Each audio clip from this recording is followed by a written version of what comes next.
It's Red Eye Radio. Gary McNamara and Eric Harley talk about everything from politics to social issues and news of the day. Whether you're up late or you're just starting your day, welcome to the show. From the Uniden America Studios, this is Red Eye Radio. Hello and welcome. He is Gary McNamara. I'm Eric Harley. Fresh, almost back from vacation. Gary, how are you? Welcome back. I'm taking another day. Yeah? Yeah, I want to take another day. So you okay. do. No, I can take another day too. I'm just going to sit here and we'll do some stuff, but we're just going to sit here on vacation. Okay, and yes, by the way, just so you know, because you asked me the question right before, and I don't want to forget. What's that? Forget about doing a radio show. I want to answer. I want to answer your question. Listen, listeners, this is not about you. Yes, when you making it about you. When you fly in an airplane, they will. You get the live TV. Mm-hmm. And almost all the time, if it's a national game or primetime game, that game will be streaming on the service on the plane. Yeah. I had the internet on, but I wasn't going to watch the Cowboys. Why would I waste my time doing that? Last week. I didn't actually pay for the internet. My carrier, my phone carrier, paid for it. But speaking of planes, canceled flights. We were delayed that Saturday. A week ago, last Saturday, was hell at DFW Airport. Weather? Yeah, well, that's what I thought, right? Yeah. Because the predicted light rain shower. Because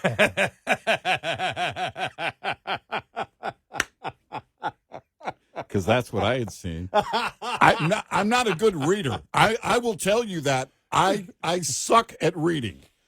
But I'm pretty sure I saw light followed by the word rain shower, and only for a couple of hours, right? Now, I book a flight for us to go out, not too early. We wanted to start the first day, that Saturday. But I thought, let's not push it, right? We'll get in to our destination. We went out to Lake Tahoe, State Line, Nevada. Let me be clear. I was not going to stay in California. I got many stories on that, by the way. California liberals have lost their mind. Really? Yes, and it is many of the rank and file. Our audience in California not included, for the most part. And so we get out there. I'm thinking, okay, look, we'll get I forget what it was. It was like a noonish flight, and we get to the last gate at the D terminal, right? So it's at the very end. It's like you're walking the Green Mile or something. When you finally get there, it's like, oh, thank goodness we can sit down, right? And then we got there a little bit early, so it's like, okay, we have a little bit of time. Run, grab some coffee or something. You know what? We're delayed. Oh, we're delayed because of the rain. Oh, okay. Well, now we have time for lunch.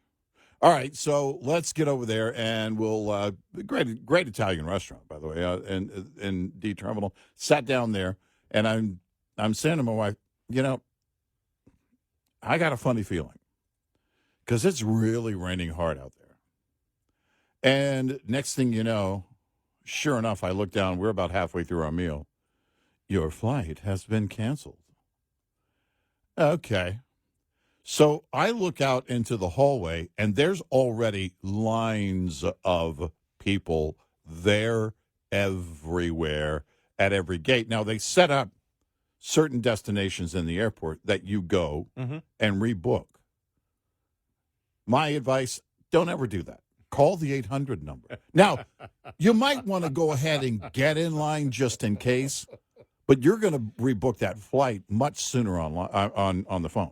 If you can do it online, but I'm booking for multiple people, and one of the flights was not connected to my flight, right? Okay. So I'm thinking to myself, all right, better do this by phone so that we can walk through and get in line. So rebook. Okay, it's going to be much later that day.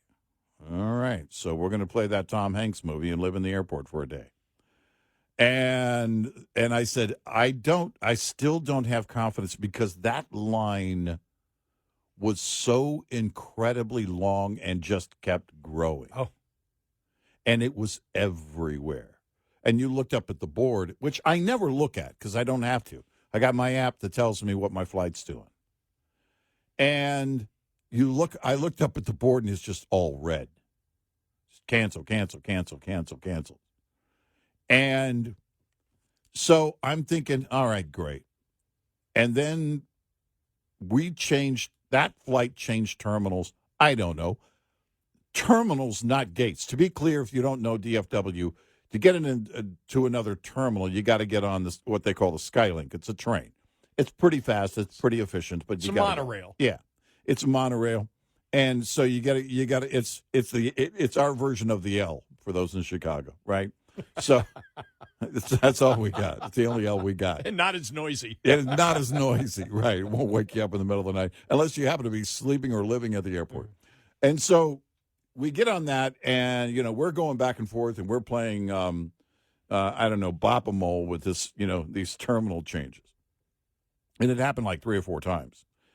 And, I'm thinking, okay, all right, we're not going to get out of here. I'm thinking to myself, we're probably not going to get out of here today. And then, sure enough, your flight has been canceled. And it was one of the last flights of the day, and I knew. All right, fine. So I said, look, book us tomorrow. Can we get out of here tomorrow? Because they were trying to get us on a non-direct flight. It's a layover in Phoenix. Then we fly you to Ontario. You get a tour of Ontario. You're there for 4 days, and then you fly. I'm assuming you mean California, not Canada. No, it was Canada. There was a flight going through Canada, and I'm like, I don't have my passport. To go to something. There was one going to through Toronto, Canada. to Toronto to Pearson. Yeah, and Wow. Yeah. You could have gone visit my dad then. Well, I was thinking. Yeah, and I was thinking, what in the world? And, and then another one that was Phoenix, and I thought, okay, at least we're still in the lower 48. And I thought, no. What's the next direct flight? There's got to be one in the morning. And sure enough, there was. That flight went off without a hitch, except for it took a few minutes extra to put the bags on, because everybody pretty much on that plane, everybody had been rebooked from the day before. So I had Googled on that Saturday, because I had time, what was going on with flight delays. But apparently there were flight delays going on with staffing issues and everything else. We've been told, we actually talked about this one time, then we were told about the thing with the hours of service with pilots, and if you get toward the end of the month, sometimes they run out, well, this was the end of the month. And I don't know how much that played into it. I just didn't have that information and didn't research it. I was wanting to get out there. And so we finally got out there early on Sunday morning, which wasn't that big of a deal because we weren't going to get there, even with the first flight. We weren't going to get there by the time we got to the hotel. It was going to be evening. And I thought, well, I get to sleep in my own bed, and we'll, book it out in the morning and then and get out there and hit the ground running, which is exactly what we did. California is crazy. My wife, I love my wife. She's the best. Carries plastic straws with her. Anyone know why she carries plastic straws when we go to California? I'll tell you, because they have paper straws there. And paper straws suck in more ways than one. I mean, they're just horrible. Nobody wants to put paper in their mouth. That paper they put around plastic straws? We actually get rid of that for a reason. So my wife carries, I don't know, like 6 or 8 plastic straws when we go to California. Man, you should have seen the looks we were getting from people in California when we pulled out plastic straws at restaurants. It was so crazy. But it is such a different culture.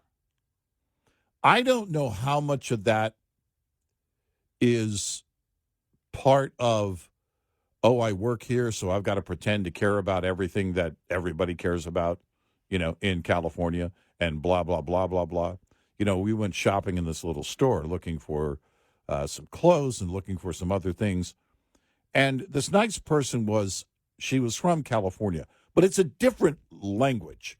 It's a different language altogether. And the reason that you can tell the difference between the two is because when you go to South Lake Tahoe, we stay in State Line, Nevada, where Freedom is. And then when you cross the sidewalk and go into California, it instantly changes. It's like being in another country, the culture. And it's, and most of the people are fine. They're great. It's just the language is different. It was so different. And I thought to myself, I don't know. I really don't know. I heard one time that Sly Stallone was in the area. In fact, he was at this restaurant we had just pulled into. He had just been there and left. And they hadn't even, the lady said, yeah, they're not even done cleaning his table over there. He's up here looking for properties. A lot of celebrities live up, in Lake Tahoe because, they can afford it. And she said, but he was very insistent on living on the Nevada side. He was, he's not going to live in California. He's going to live on the Nevada side. And who can blame him? And that's the case with a lot of celebrities that live there. And there's a number of reasons. I mean, taxes and everything else. But also it's a totally different culture. And I thought to myself, I don't know how some of these people get dressed. And it's not that they, dress themselves. I don't know, because it's not that they don't know how to dress themselves. They're so wound up about everything else. I don't know that they think about how to dress themselves. It was just some of the individuals, again, not most, nothing applies to all. But there were a handful of people where it was just like, yeah, this person is miserable and has never been happy. We talk about,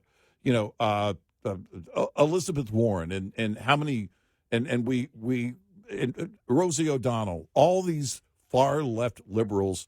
And I've had this running question, have they ever experienced joy in their life? Because it seems like they haven't. And I ran into a few of those rank and file individuals while on vacation. And I would just think to myself, go somewhere, do something that brings you joy. Experience that joy, and maybe, doubtful, but maybe there's a slight chance things will change for you. It was just crazy. It's a crazy, vast difference that changes culturally at the border between Nevada and California. Well, everything for me was great. There was no problem at all. All my flights were on time. I was in the other Free America here for a little bit, and that was about it. Yeah, you left out Monday morning, so by that time everything had cleared. It was fine, and I was in Florida just for 2 days. Yeah, and then back, spent the rest of the time here. Didn't go see Dad because I was there a couple of weeks ago, and I'm back in a couple of weeks again. Right. So didn't go see him this time. But it was interesting that you brought that up. That you brought up people not being happy, because you reminded me of something that I would have forgotten about completely. And this is just on YouTube. It just all of a sudden it came up. One was a clinical psychologist talking about why people are happy, because this whole thing about the American dream, and I saw John Bon Jovi was interviewed here. The American dream. Well, the American dream. Blah blah blah blah blah blah blah. And you and I talked about that about a week and a half ago when that came up, and I said, "Is the American dream there?" Well, absolutely it is, because the American dream to me is never had anything to do with money. Right. Had never had to do with where I was working. Right. It had to do with, are you going for it, and are you experiencing the opportunity that freedom brings? That's all I care about. Yeah. When people say, well, the happiness quotient, I don't know what the hell happiness is. Right. Right. It's different for every person. Right. For some people, happiness is sitting on your ass doing nothing. Exactly. Collecting welfare. Right. That's not, that to me, it's not instant gratification. To me, if you look at happiness, I'm free. Yeah. It means right. happiness means I'm going to be sad at times, but the long-term goal again is opportunity and freedom. But this clinical psychologist was talking about the fact that the difference between people that are happy and people that are not is simply one thing: gratitude. You're grateful for the things that you have. You have to choose to be happy, and in order to choose to be happy, you have to first be grateful. Yeah. And it's funny you say that too, because there was a restaurant that we hit a couple of times there in the hotel, and the first server, the first time we went for breakfast, was clearly not happy. And I mean, this was not overly crowded. It was Labor Day. Maybe she wasn't happy about working Labor Day. I don't know. It wasn't overly crowded. It was very light crowd, in fact. And then a couple days later, we went back to the same restaurant for breakfast. And an older server, she was working her backside off and was as happy as could be, making conversation. Just looked like, she was in the place she wanted to be, both mentally and physically. And I thought to myself, oh, by the way, a lot of the people who attended Burning Man were in the area. And one of them was on the plane coming home. She was from another country, Spain, and said, yeah, a few months ago, I just quit my job. And I wanted to come out here to Burning Man, and I think the universe will take care of me. Everybody around her was come on. No. I didn't hear it. My wife heard every word. Okay. I tune things out I don't want to listen to other people's stories, but they were right behind us, and my wife couldn't help but hear it. She's got better hearing, and she tells me the story, and I said, was that what was going on? And she was crying. This girl was crying, and everybody around her, oh, no, you're right. The universe will take care of you. And I thought to myself, no. If your ship doesn't sail in, you swim out to meet it. And if life hands you lemons, you hand them back and go get the apples you want. I think we have a weird, great show today. I think so. 866-90 Red Eye. This report is brought to you by Shell Rotella. With advanced synthetic technology, is designed to help keep your rig running with more mileage and less maintenance. Did you know that up to half of all major engine failures are due to poor cooling system maintenance? That's a lot of downtime and can cost drivers big. You expect a lot from your engine, which is why the cooling system must be a part of your maintenance routine. Here's a tip to keep your cooling system in shape and your engine running smooth. Most cooling system issues are due to lack of coolant caused by leaks. Perform a pressure test to make sure no leaks are present. While this may cause the system to fail, you want it to fail in the shop, not on the road. If your pressure test uncovers any leaks in the system, have them repaired by a professional technician immediately. Get in touch with Red Eye Radio, toll free at 866-90 Red Eye.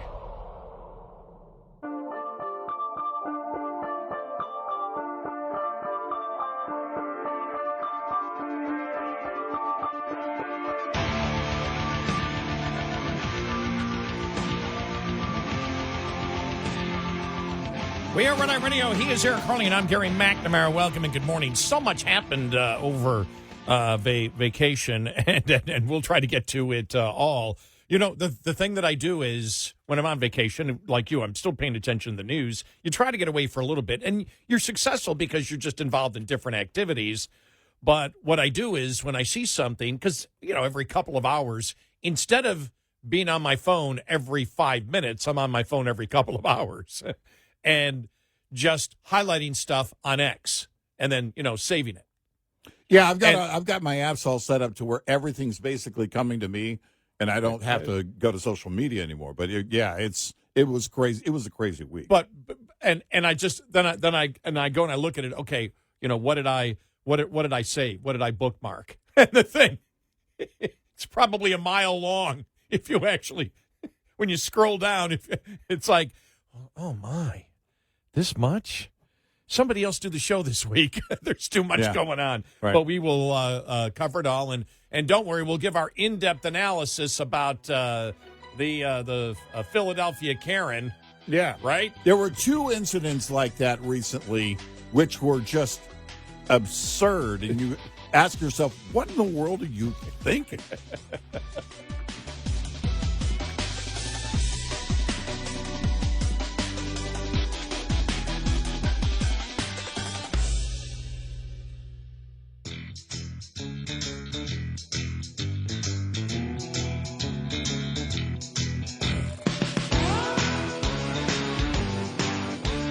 Catch all 5 hours of the show live every night on the Red Eye Radio app. Available in the App Store.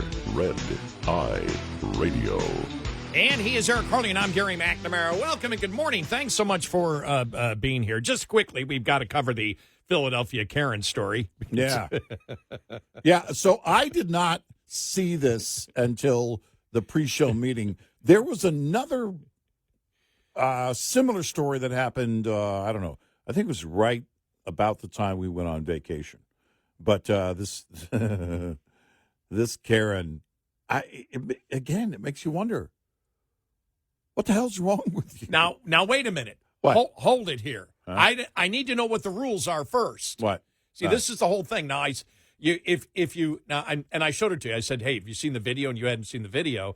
So I showed the video. Now, the thing is, if you look at where the Philadelphia Karen was, Right. you know, she said the ball was hit to her. It landed in front of her in the row before her. Yeah. Now, that row was empty.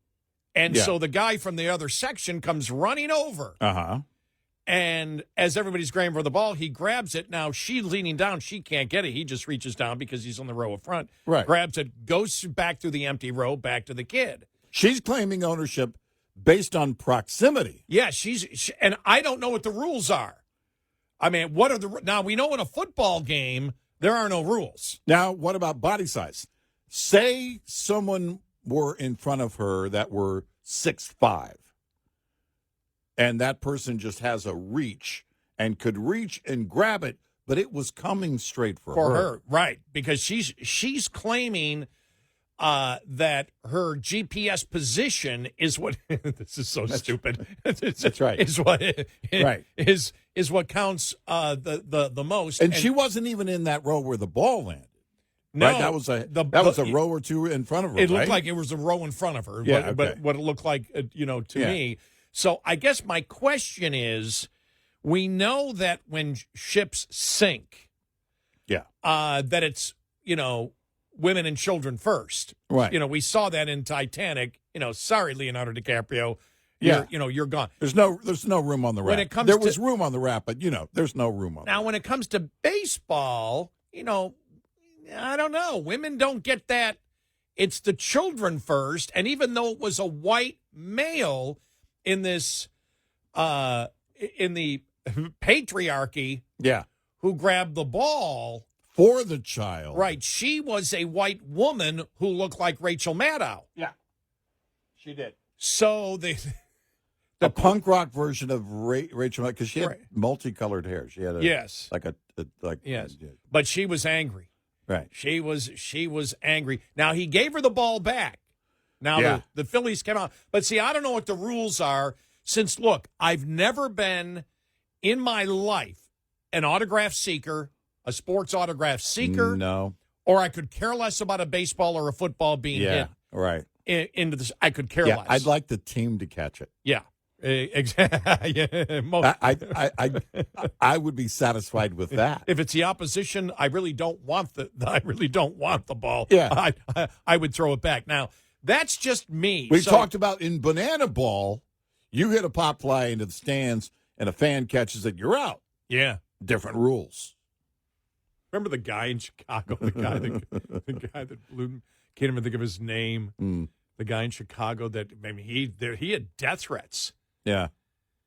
Because the outfielder. I can't think of his name. Remember, because the outfielder, right? They thought could have caught the ball, and he snatched it away. Snatched it out from the glove of the outfielder. Oh, yeah.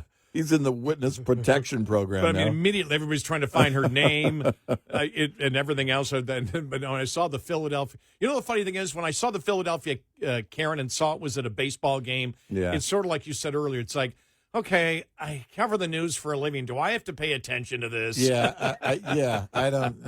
No, thanks. Well, but it is quite the interesting scenario. Now, you saw the other one. That one wasn't in the States. Where was that? Where the CEO actually reached over and took the ball from the child. This is was the CEO of a company. And you can't deny it. His arm is fully extended. And then he comes up with a lame excuse like 2 or 3 days later. I think he was French. If not, I'm just going to do a French accent. I don't really do French accents. I am so sorry. I did not mean to take it from the child. He was trying to say that he thought the team meant it for his child. Oh, no. That wasn't a pop fly, by the way.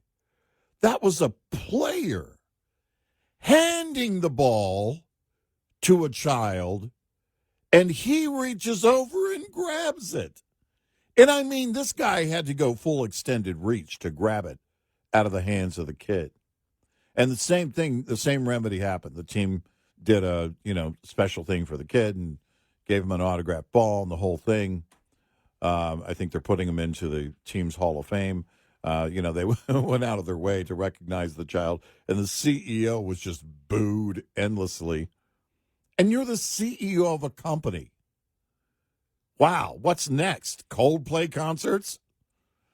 Oh, did you see? Oh, that meme was up there. Yeah. The artificial intelligence. Yeah. Where the Phillies woman was her arms were, the guy had the arms around her, the Philadelphia Karen. Right. That was great. Yeah, it's just, I don't know what people are thinking, how in the world you could think, because that CEO was saying, oh, no, I thought it was for my son because the player walked up and we had talked to the team earlier about my son getting a ball. And I'm like, no, that's not what you were thinking at all. That's not what you were thinking. You stole that ball from the child. And then when the dad on the Karen thing, he just says, fine. He reaches into his son's glove and takes the ball and hands it to her. How in the world? So she walks away with it thinking she's got the win. I know.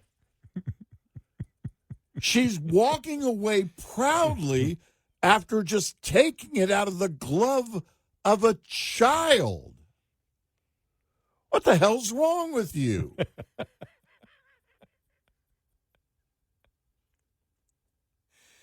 It's not like she caught it and then he came and took it out of her hands. It didn't happen that way. It landed in the and it's a game. I know. By the way, I would never even scramble for the ball. And neither would I. Number one, I don't care enough, and number two, and if I caught the ball, give it to a kid. I'm giving it to a kid. Find a kid. Like I could care about a baseball. Yes, but it was hit in a major league. It's hitting a ball with a stick. Yeah. Two of the best behaved people on the flights going out and coming back, infants. We had 2 infants, such great babies. They were such beautiful babies, too. One in front of us on the way out, and she looked like she wanted to talk. I mean, she was trying to talk to her mom. She was so well behaved, no crying. And then on the way back, one that looked a lot like one of my grandsons at that age, and he was just all smiles.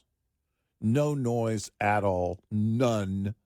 I cried more than the babies did. And I just thought to myself, that says something. These babies were well behaved. And the girl in the back is crying because she quit her job and she has to go back to Spain. And Burning Man she actually talked about Burning Man being a learning moment for her. Oh, my God. It was just horrible. I mean, I don't know, again, how these people dress themselves every day. Well, I think when you look at the Philadelphia Karen thing, I think the messages, and I don't know, I don't know if that was a Trump supporter. I've seen a couple names out there, and they say the names so far, unless they found who it was in the last few hours, because I know the internet sleuths are trying to find out who it was. But I guess it just goes back to the whole thing of civility and kindness and anger and just everything that we deal with in our society today sense of entitlement. Like Yeah. that. Yeah. But the anger of when she didn't get it, Right. and it was going to the kid, and it didn't matter to her that it was going to the kid or not. I'm having fun. I don't know what the rules are. That's a joke. The rules are, if you're an adult and you catch it, you give it to a kid. That's what you do. The rules of being an adult. Yeah, the rules would be Say you give right. it to a Right, child. not the rules of baseball. Yeah. Right. That's what you do. I would have looked for the youngest child that had that, that was with a glove, because, the kids carry gloves for a reason to the game. Right. They sit in the stands with gloves because they're trying to catch a ball. Here you go, buddy. Man, it's didn't we talk about this Now one time, because we're coming up on the season here in a few months, when the person stole your CD, your Christmas CD from work? You had it at the station you were working at? Yeah, I'll never. I had brought in when we way a long time ago. We used I to don't bring know our if own music. young people understand what a CD is. CD, it stood for compact disc. Yes. Yeah. And I had brought in my own to play Christmas bumpers.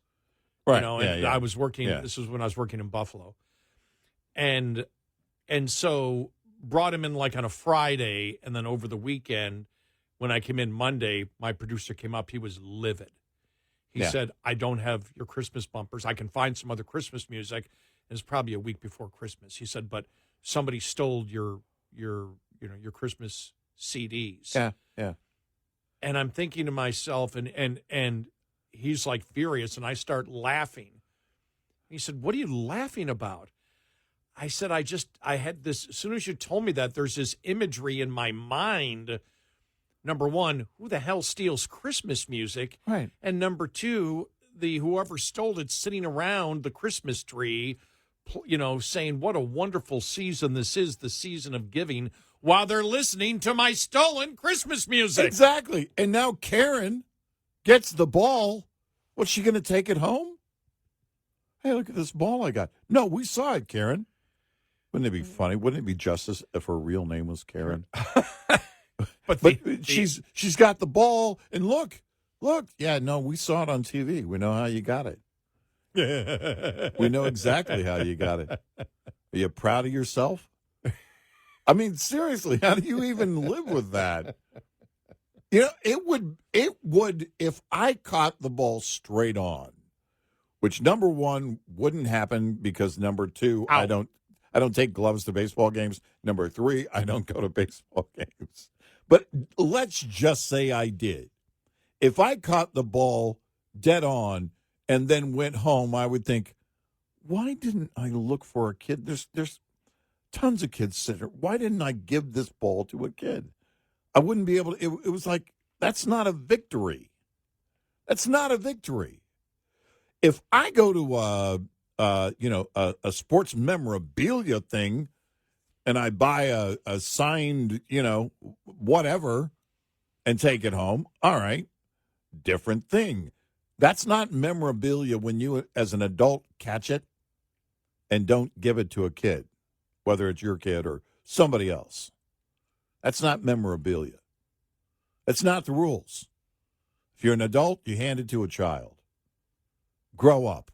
Oh, just hilarious. Yeah, but that's the Rachel Maddow side by sides, and oh my it'd be gosh, like, yeah. it's just like, just please don't come out as a Trump supporter. Before I handed that ball to her, I would have said, Stephen Colbert is still canceled. Here. Just to set her off. Just to set her off. And you're damn right Trump did it. Make America great again. Right, MAGA on the ball. Yeah, right, MAGA on the ball. Oh, my gosh. Oh, we just had to bring it up because it was I was just laughing going, wow, how ridiculous. But that's. Yeah. Could you imagine being that angry over a baseball, though? How shallow is your life? Yeah, seriously. You When got you're no joy. When you're that angry. You got no joy in your life whatsoever. She didn't look like it was alcohol. Yeah, no, I don't think it was no, alcohol. I don't think so. Blaming alcohol. No. 866-90 Red Eye. We'll be right back with more Red Eye Radio with Eric Harley and Gary McNamara.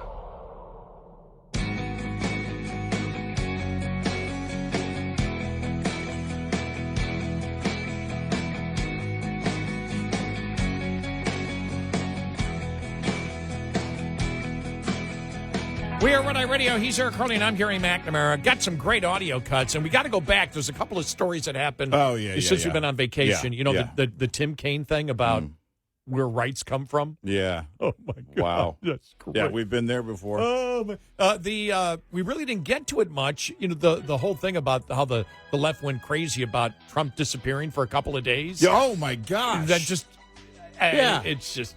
Yeah, it's beyond Trump derangement syndrome now.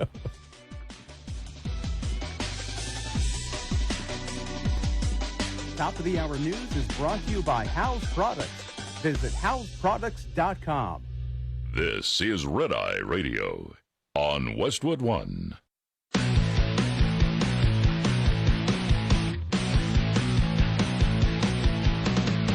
Now, it's Red Eye Radio. Gary McNamara and Eric Harley talk about everything from politics to social issues and news of the day. Whether you're up late or you're just starting your day, welcome to the show. From the Uniden America Studios, this is Red Eye Radio. All across America, we are Red Eye Radio.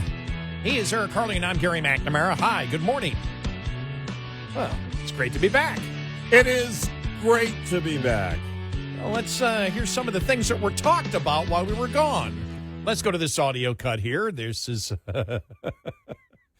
Senator Tim Kaine talking about rights in this country. Yeah. Here we go. The notion that rights don't come from laws and don't come from the government, but come from the creator, that's what the Iranian government believes. It's a theocratic regime that bases its rule on Shia law and targets Sunnis, Baha'is, Jews, Christians, and other religious minorities.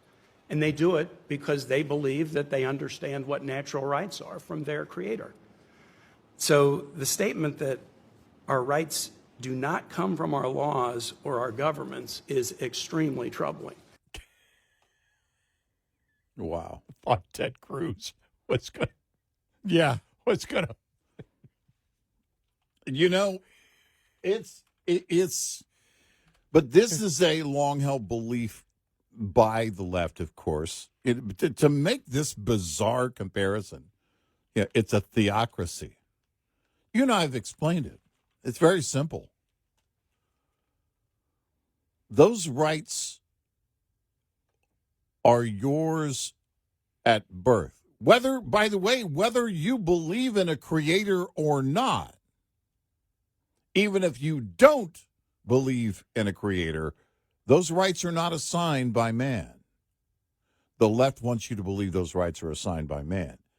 The reason they do is because then they can come back and say, we can take away those rights as well. Those rights are yours because you exist. Period. Whether you believe in a creator or not, they are yours because you exist. And he wants you to believe, oh, we're just like Iran. I know. See, this is how you get to a really horrible Iran deal like Obama came up with.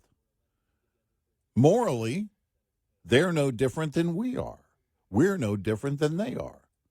This is how the left thinks, not just about rights, about everything. Well, I mean, as we all know, the founding document of the country is a Declaration of Independence, which is the reason that we went to war against Great Britain. And, of course, in there we know where our rights come from, which is put in that document, in the founding document of the country declaring our independence. And why we want independence is that rights don't come from the king. Rights come from the creator. Here's Ted Cruz responding to Tim Kaine on that. Here we go. Mr. Barnes, I'd actually like to go back to the exchange you had with Senator Kaine, and I wish Senator Kaine was still here. Senator Kaine and I were elected together 13 years ago. He is a friend. I would actually encourage observers to go back and listen to what Senator Kaine said, because I have to say I think was disturbing and showed much of where today's Democrat Party has gone wrong. So Senator Kaine said in this hearing that he found it a radical and dangerous notion that you would say our rights came from God and not from government. I just walked into the hearing as he was saying that, and I almost fell out of my chair. Because that radical and dangerous notion, in his words, is literally the founding principle upon which the United States of America was created. And if you do not believe me, and you made reference to this, Mr. Barnes, then you can believe perhaps the most prominent Virginian to ever serve, Thomas Jefferson, who wrote in the Declaration of Independence, "We hold these truths to be self-evident, that all men are created equal, and that they are endowed by their Creator, not by government, not by the Democratic National Committee, but by God, with certain unalienable rights, that among these are life, liberty, and the pursuit of happiness." I have to say it is stunning to me that the principle that God has given us natural rights is now deemed by Democrats some radical and dangerous notion. Mr. Jefferson was right when he wrote those words. Government exists to protect those rights. But slavery was not okay when U.S. law allowed it. It was wrong then, it is wrong now, it is always wrong. He could just, you could just tell he's like, I can't believe I'm arguing this. Well, it's insane because, that's the whole thing is that none of us on the rights would ever say, well, okay, if you don't, like, for instance, if you're an atheist, well, you have no rights, right? That's my whole point on you're born with these rights. I believe endowed by the Creator. I believe in God. Millions of us do. But none of us who believe in the founding documents of the nation would ever say, well, unless you're an atheist. You know why? Because it doesn't say that anywhere in the documents. Well, who's going to be the first Democrat to propose that we change the Declaration of Independence and give us the whiteout for that sentence? Well, no, that probably is already being discussed right now. But now, understand, when I'm laughing underneath, I'm not laughing. I'm laughing because it's such horrible politics coming from Tim Kaine. That was, if you heard my chuckling underneath. Keep in mind, he would have been the vice president if Hillary had won. And that was, there's that. Now you've completely ruined my Monday. Yeah. I forgot about that. Yeah. For a half a second. I know. A lot of people have. I'm not even sure Tim Kaine remembers. But there's the problem. Do you notice so? There's sort of a similarity between Tim Kaine and Tim Walz. Oh, no. My mind pairs them. Yeah, I can see. My mind pairs them all the time. I hadn't seen Kaine in a while, and I was like, I can see him doing the jazz hands. He's doing the jazz hands. I can see it. And it's the same tone. But if you're going to it's the exact same tone as a Tim Walz. If you're going to argue something that's going to get you somewhere. Well, because they keep circling back, Jen Psaki did that, started the whole circle back thing. I'll circle back to that. I'll circle back. So now the left keeps circling back to old arguments. And this is one that they've done before. Because they want you to believe that man gives you your rights, therefore man can take them away. That's ultimately, and you and I have been talking about this for years. No. Those rights are yours at birth. Well, I think, and what I was amazed of was I did not see anywhere where Tim Kaine was charged with Islamophobia. I didn't see that. I We didn't should have see this that discussion though. We need to have this. Well, We should have somebody this talk. else. Somebody else needs to have that discussion. Let's not be afraid to say it. Because The he brought up Iran. right. So what religion is he talking about? Right. The Islamophobia. That's right. The Democrats are so concerned with Islamophobia. There it was, right there in front of you. We Right. cannot. To think that rights come from Iran's view of Allah, That's right. we can never have. We can't have that. Where is the call from the Democrats to censure him for hate speech? He probably got a call from one of the, someone at the DNC. Hey, look, no, come on. Look, we're anti-Semites. You got it wrong. Right, it should have been. It should have been. He should have used Israel. Yeah. Oh my God! You had it it's wrong. So, it's Used so the wrong freaking example. crazy. Well, no. It should have been Israel attacked Judaism. Come on. Shh. You're on the wrong. No. Yeah, You're on the wrong track.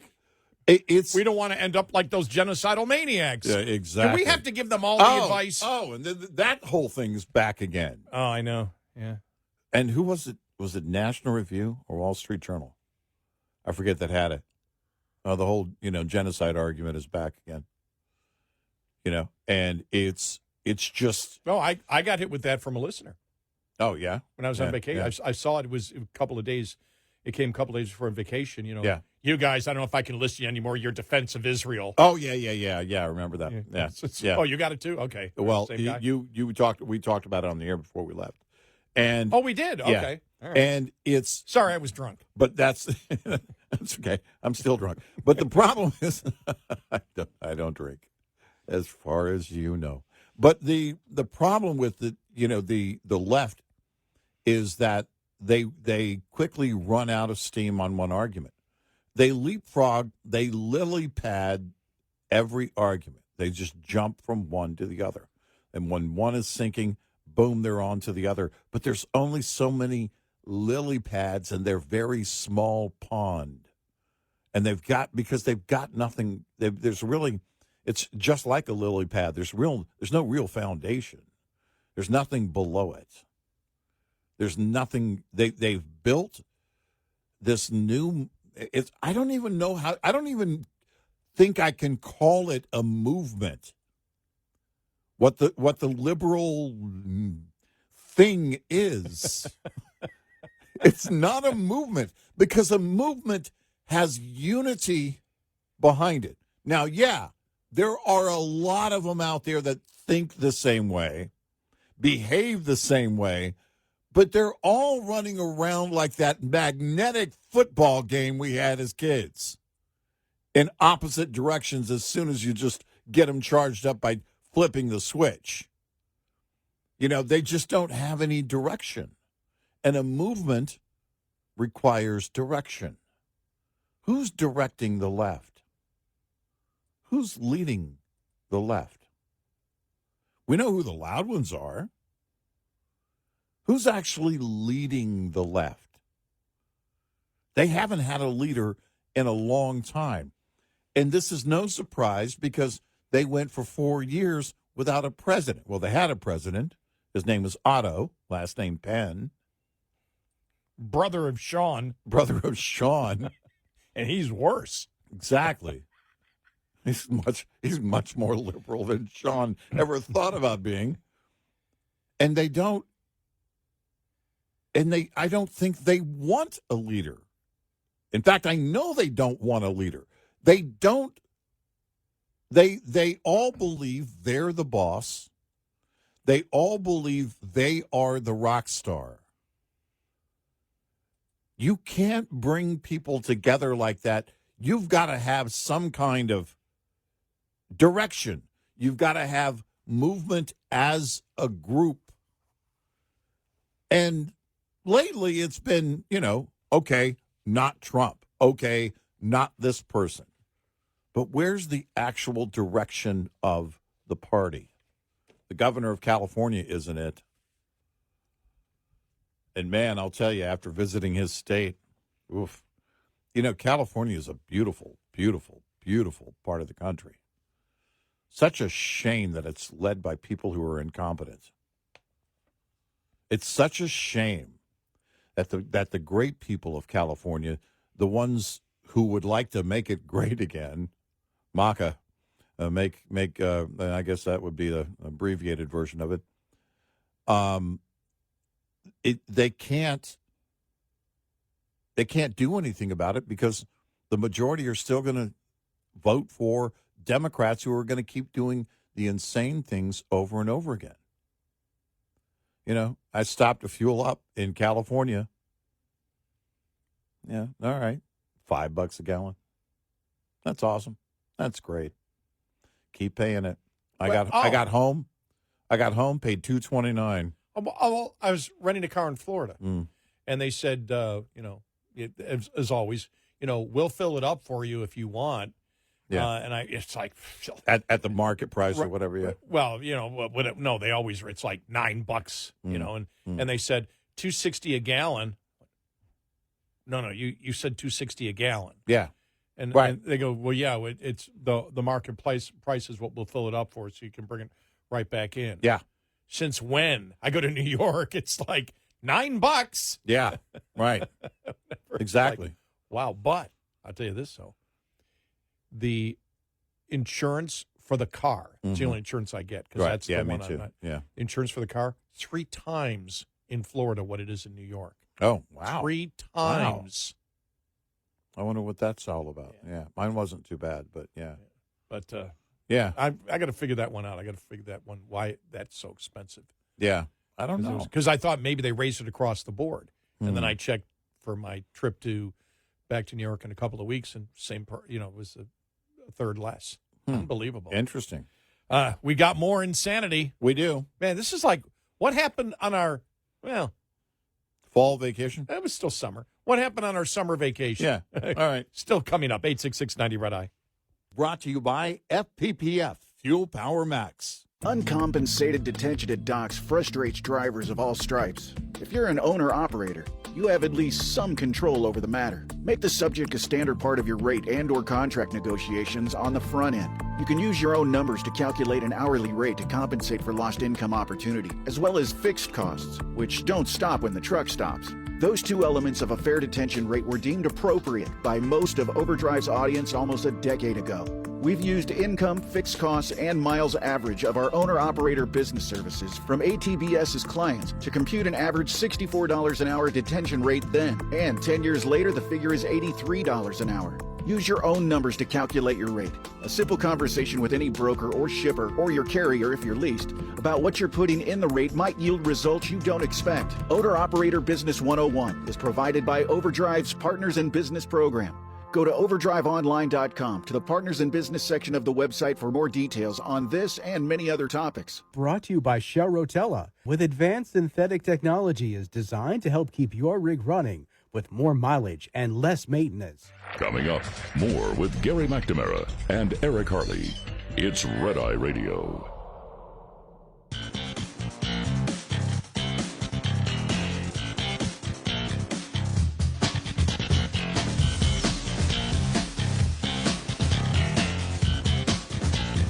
And he's Eric Harley, and I'm Gary McNamara. Welcome and good morning. So, got to get this. This didn't go viral. It should have, because they're no longer on MSNBC. But Joy Reid, ex-host Joy Reid, and Katie Fang. Listen to this here. Like, their conspiracy theory. All right. Ready? All right. Here we go on Trump. All right. Here we go. He's got these magical doctors who claim that he was shot in the ear, but his ear, I guess, grew back. He had a Duplo bandage on 1 minute, no bandage the next. We can't get a medical record from this alleged assassination. He was supposedly shot. We have nothing. We've got nothing. Where's the investigative? Where are the investigative records? One day he slapped his maxi pad on his ear. The next day the ear is totally fine. This is what happens when you don't have producers.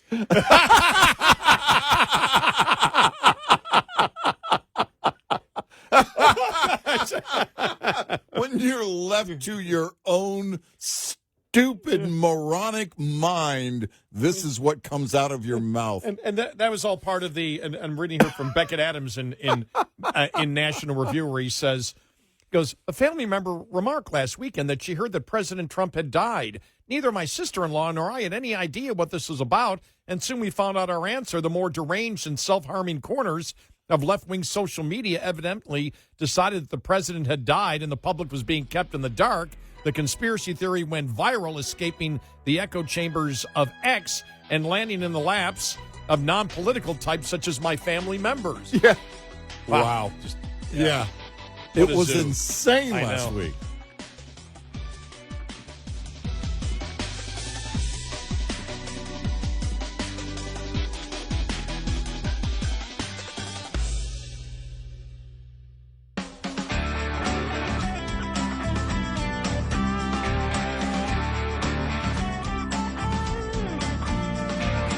You're listening to Red Eye Radio from the Uniden America Studios.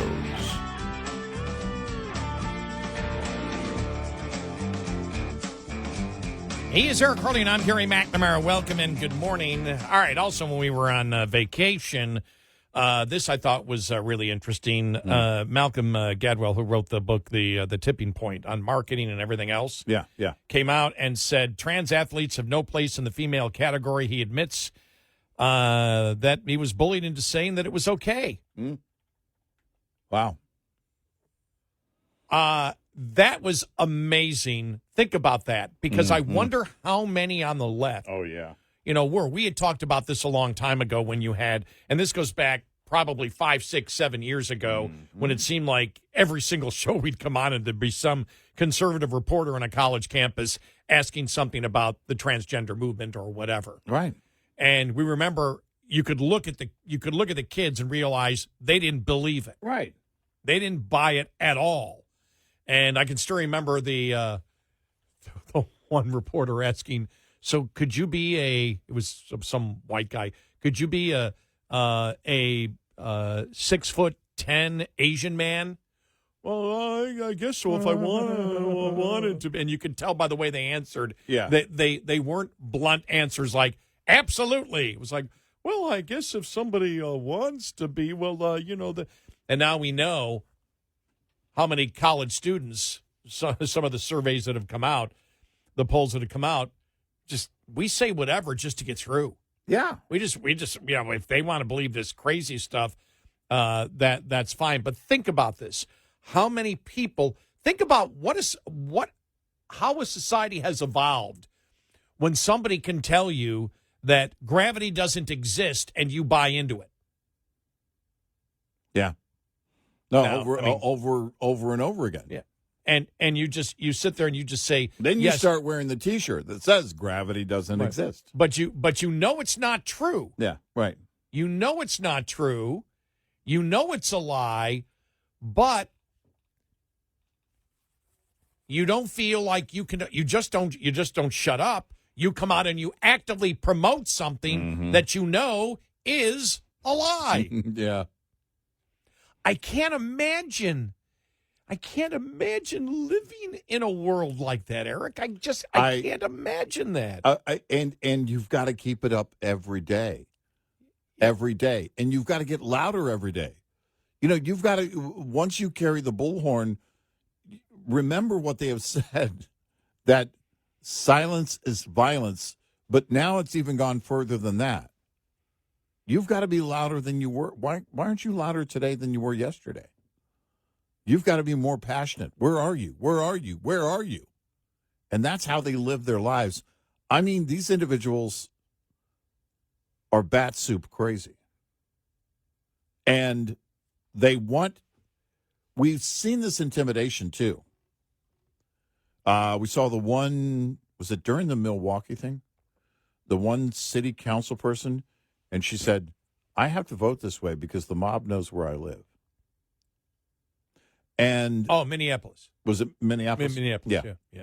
And so it was just very apparent to us that the pressure was on. Riley Gaines talked about it.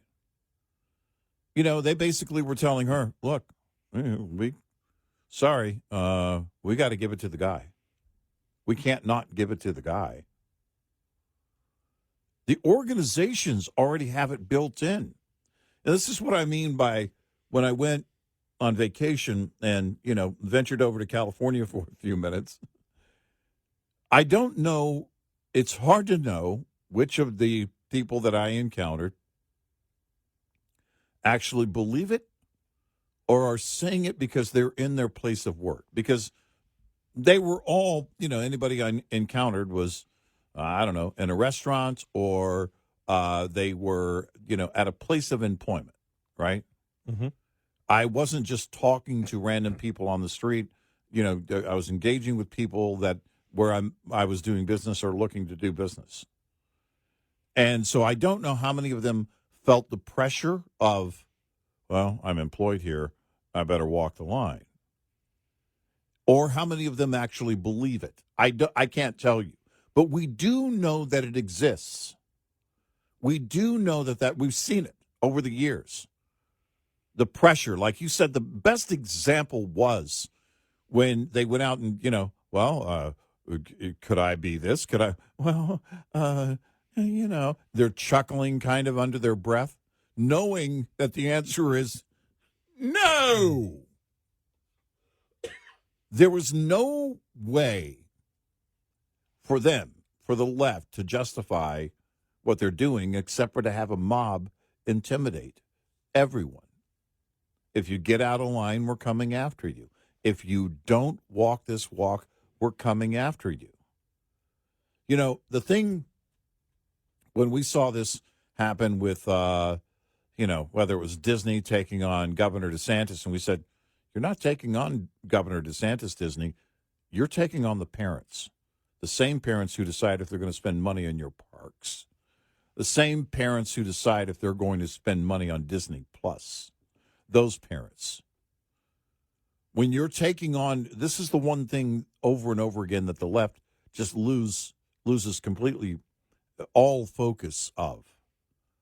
That they think they're battling with the opposition politically. They think they're battling with MAGA. They think they're battling with, you know, in that case, Governor DeSantis. They think they're battling with Greg Abbott. They think they're battling with Republicans. Well, on these issues, you're battling with the public and parents. And by the way, a lot of people who aren't parents. You know, we remember the group, they're still around. Gays Against Grooming. Mm-hmm. Saying, we don't want any part of grooming children. We don't believe in that. We believe that's absolutely wrong, and we are absolutely, completely against it. You're taking on, because this is, you know, that is the guardian in all of us, whether you're a parent or not. Goes back to the baseball thing. You give the kid the baseball. It's what you do because you're an adult. By the way, you probably saw one of our great listeners, Amy, sent us. Someone's already come up with it. The Philly Karen action figure. Look at this. Oh yeah. I sent that out. Yeah. Great. Yeah. Oh my gosh, the ball snatcher edition. It's got a Starbucks cup. It's got her fanny pack that says Karen. She's wearing a Phillies hoodie, and then of course got the baseball. That ball is mine. But you know, that's very quickly on the transgender movement, because you hit something that we had talked about, and probably I'm going to guess 10 years ago we brought this up because we were on the radical transgender movement before probably any of the conservative media was, because we used to get emails from conservatives, right? And you know, whatever we were using 10 years ago, whatever the right, yeah. Facebook, yeah. what do you call it? MySpace. MySpace, yes, exactly. Email. we would get conservatives. Come on, you guys are making a mountain out of a molehill. This isn't going to go anywhere. We went, yeah, it is. Yeah, it is. It is. And we had said at the time, we said, wait till the Civil War breaks out in the gay community. Yeah, where it's right. like, wait a minute, trans isn't a part of what we've been fighting for. Right. And so that it's part of what you and I have talked about. The problem that the Democrats have is when you always are trying to create new victims, you have to have new oppressors. Right. And then when you had, for example, Martina Navratilova come out, yes, other gay folks that came out and said, what are they? They're not a part of our group. Right. What are you doing here? This isn't, if you want to have your own group, fine. And if you're fighting for certain things, yes, but certain things, absolutely not. Right. And so it's all part. I just wanted to throw that in there. It was all part of what we had said a long time ago, probably a decade ago. Watch us, and now you're seeing that. Now you're seeing that happen. Right. And again, but part of the identity politics is the fact that everybody must think the same. And so when you attach something to a particular group, you all had to agree. How many people, even in the gay community, agreed right. publicly with the radical transgender movement, but privately said, this is ridiculous. Right. And now, this is just one example, but there are more.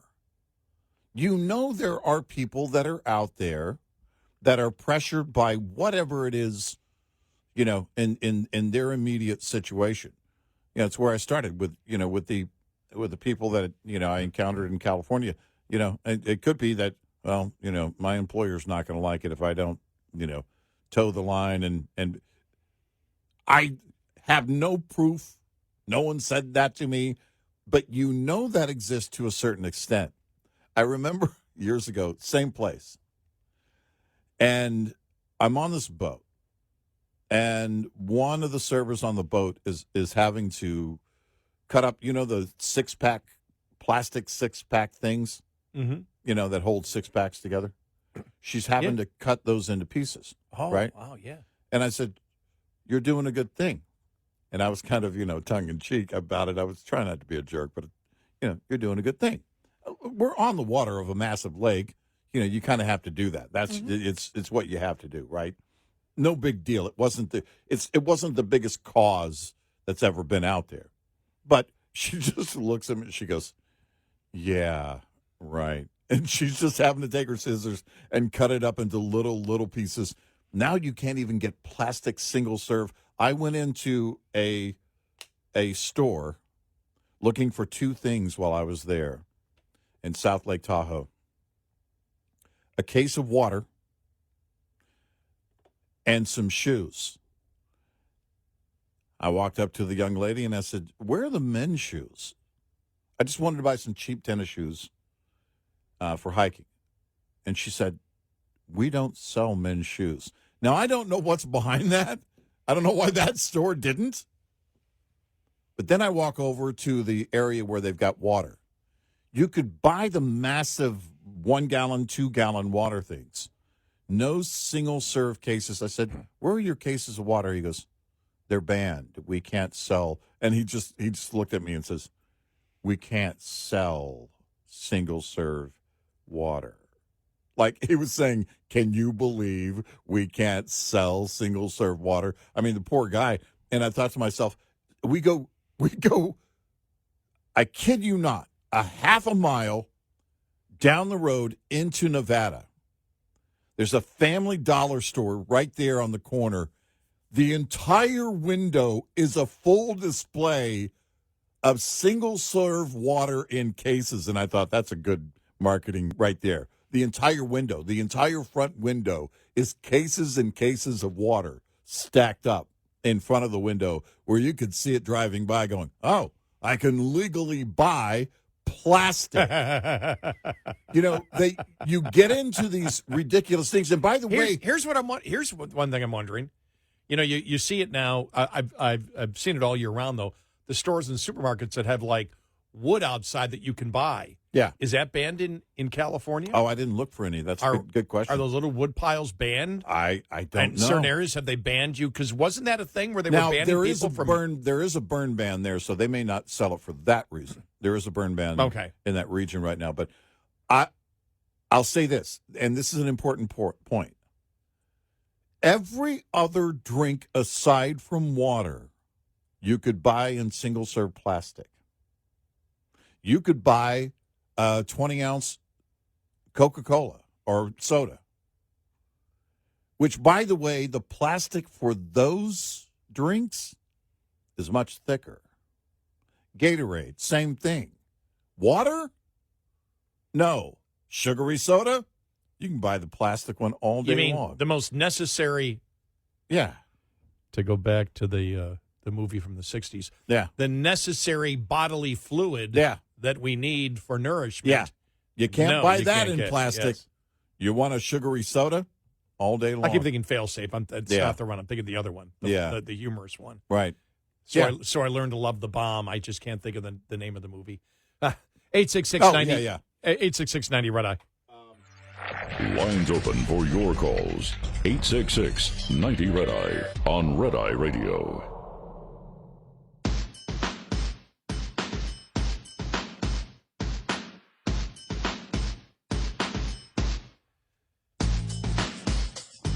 We are Red Eye Radio. He's Eric Harley, and I'm Gary McNamara. Welcome and good morning. Thanks so much for being here. So more of what happened while we were on vacation and some of the job numbers that came out. And as we look forward to the midterms next year, another former Trump and J.D. Vance advisor, the second one in the last 3 weeks, has come out and said, guys, everything is the economy. We know you're doing great in other things. Everything is the economy. You got to focus on that. So we'll get to that and more all coming up.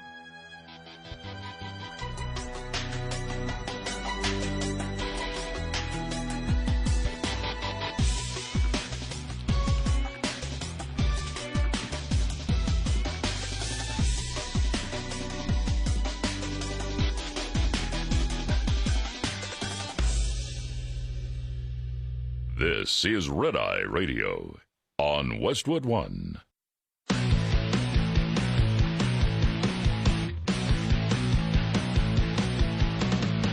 Now, it's Red Eye Radio. Gary McNamara and Eric Harley talk about everything from politics to social issues and news of the day. Whether you're up late or you're just starting your day, welcome to the show.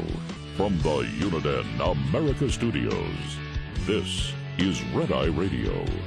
All across America, we are Red Eye Radio. He is Eric Harley, and I'm Gary McNamara. Good morning. Thank you for being here. All right, so an analysis of last week of where we're going. All right. And it's interesting when you're off for a while, you know, you're just not, your head isn't buried into every single, news story out there. Mm-hmm.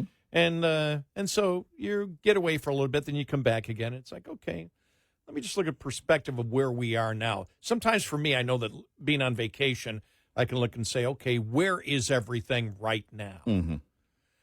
And I was thinking that one of the last images I got before we came on the air was over the weekend. Trump looking at that reporter, the reporter that says, "Well," I'm paraphrasing here, but the question was basically, why are you going to war with America's cities? Mm-hmm. And he says, I'm not going to war. We're going after the criminals, and insulted them. And it was a perfect Trump setup because the setup came from the True Social that he put out with the Apocalypse Now, with him as I forgot, the one guy out there, remember, that says, I love the smell of napalm in the morning. Napalm in the morning, yeah, Mm-hmm. exactly. Mm-hmm. Except it was Trump, I love, deportation or whatever. Yeah. So he uses, without question, military symbolism. Right. And so it's almost suckering in the reporter to ask him on that. And then he goes, what are you talking about? No, we're going after the bad guys. That's what we're doing here. Mm-hmm. And so the media is still falling for it. the setups. And on the 80-20 issues, Trump is winning. He's still winning. That hasn't stopped at all. Right. But when you look at the 80-20 issues, for example, when you look at crime doesn't affect the vast majority of people all the time. It's something that you and I said last year about abortion. And we said, don't think that abortion is going to be the issue that it once was, because abortion does not affect everybody all the time. Right. And with birth control and young people not wanting to have sex, it may not be the issue. And we found it may not be the women's rights issue. And what we found out in the last election was the women's rights issue was the radical transgender movement. Yeah. And right. it was the anti-radical transgender movement. And so you can sit there and look at it and you can say, but he's winning on all the 80-20 issues. And you say, okay, for example, foreign policy. People want a strong leader, but does foreign policy affect anybody in their personal life every single day? I'm not saying you ignore foreign policy, by the way. We're the last ones to say that. Because if it ever does affect us, there could be hell to pay. Yeah, sure. Yeah. But the fact is that what people are concerned about? And Trump is out there. I will say this, when Trump wasn't around doing the same thing, I wondered for a second, I went, is that coming from Susie Wiles? Are they saying you're out there too much? You're out there too much? You're out there too much? That always sits in the back of my mind looking at it from a political consultant. Are you out there too much? Now, as we know, the problem with Biden was he was out there too little. And when he was out there, it was horrible. Yeah, right. Because you would actually watch Biden and say, well, that's actually probably the right political policy for him. Of course, it wasn't. It might have been for that day, but long term, that wasn't a good policy.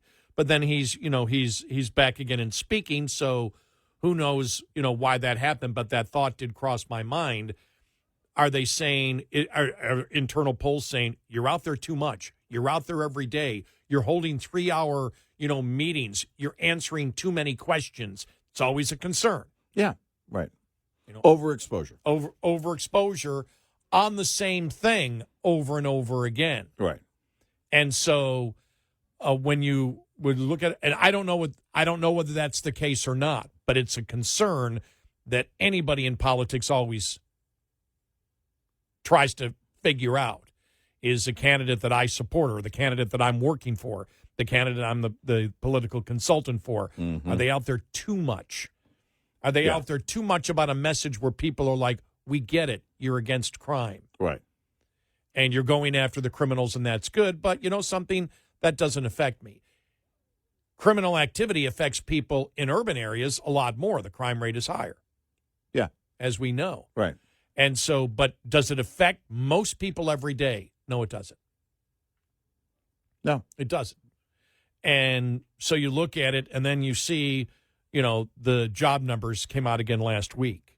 President, I didn't hear him did he criticize the numbers, or did he just go after the Fed?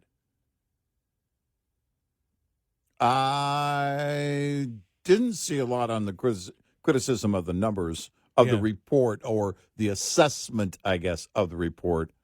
But there still was this, I saw a couple of comments about the Fed. Yeah, that's which right. Really is, going to be the driver, because now the liberal activist financial media is on board. I remember it was last month when the unemployment report came out, and you had, was it CNN, I think, came out and said, the Fed missed the mark on this. And now you've got people saying, oh, they'll go half a point, they'll go half a point lower. They'll go half a point lower. I have no idea what they're going to do. I can't predict anything, what Jerome Powell is going to do or not. He might do nothing out of spite. I have no idea. Well, employers added 22,000 jobs last month, and the numbers that for the 2 months before were also revised down. by a combined 21,000. And the median forecast, by the way, was 75. And 75 still wouldn't have been a great report if they had hit the median forecast.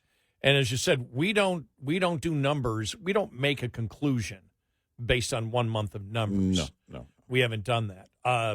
The administration does. Any administration does. They'll take the good numbers and they'll say it's great. We don't do that. We look for the trends. If you look at the last 4 months, job gains averaged 27,000. Last year at this time, 167,000. Right. Almost all the jobs that we have seen, and including last month, social assistance or health care. Manufacturing, again, down 12,000. Yeah. The worst sector right now for jobs in the United States, manufacturing. Yeah. You can look and you can say it's the Fed's fault, that it's got nothing to do with tariffs. I saw Bessent last week. I'm sorry, but I burst out laughing. He was talking about the $300 billion in tariffs being raised and said that this kind of influx, of that kind of money adds whatever this amount to the GDP. Yeah. I'm like, oh my God, you might as well be a socialist. You might as well be not just a Democrat. When he said that, I went, you might as well be a Democrat socialist. Right. You might as well hang around with Mondami. Yeah.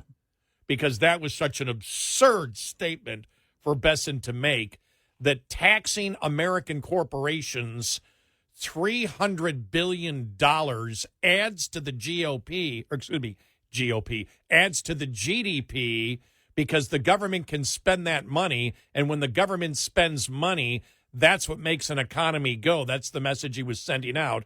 Is the most bizarre thing said in this administration so far. Well, and also on Friday, the economic advisor Kevin Hassett saying, I expect the revisions to be up, the future revisions to be up. Well, I wouldn't bet on that.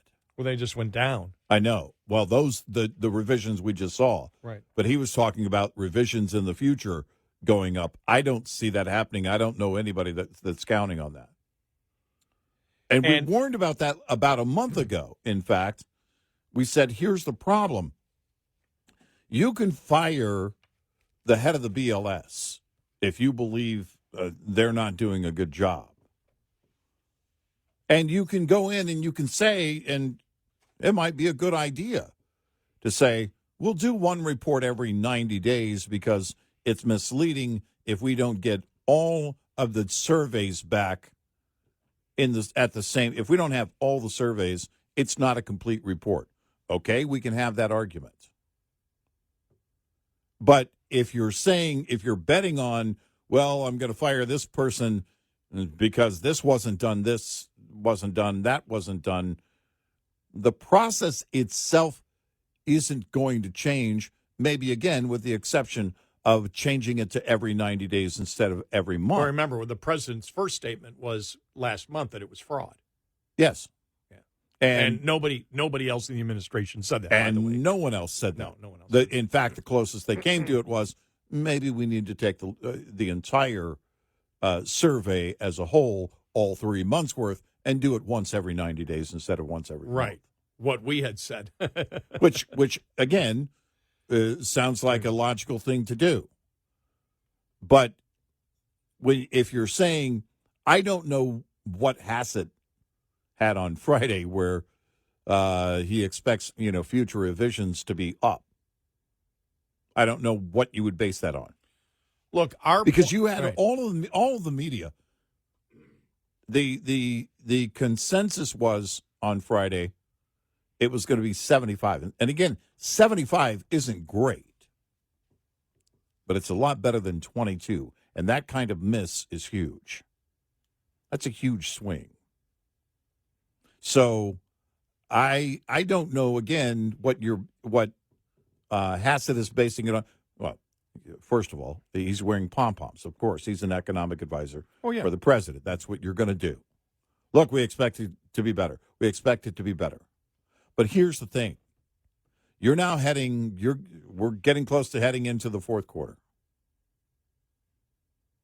And you've got midterm season starting right after that fourth quarter.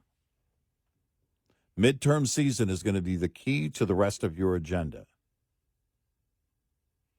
And it's going to have to look a lot better by the time we get to the beginning of January. You're going to have to, if the economy isn't pumping along, you're going to have to show an improvement between now and then, because if we're looking at jobs, more and more jobs lost, then, and you start getting again into that first part of next year, because the president was talking about, well, by this time next year, you don't have that kind of time. Politically, you're not going to be able to recover if you have to wait until, next July. If you're saying it's going to go, because if it doesn't go your way, then you're totally screwed.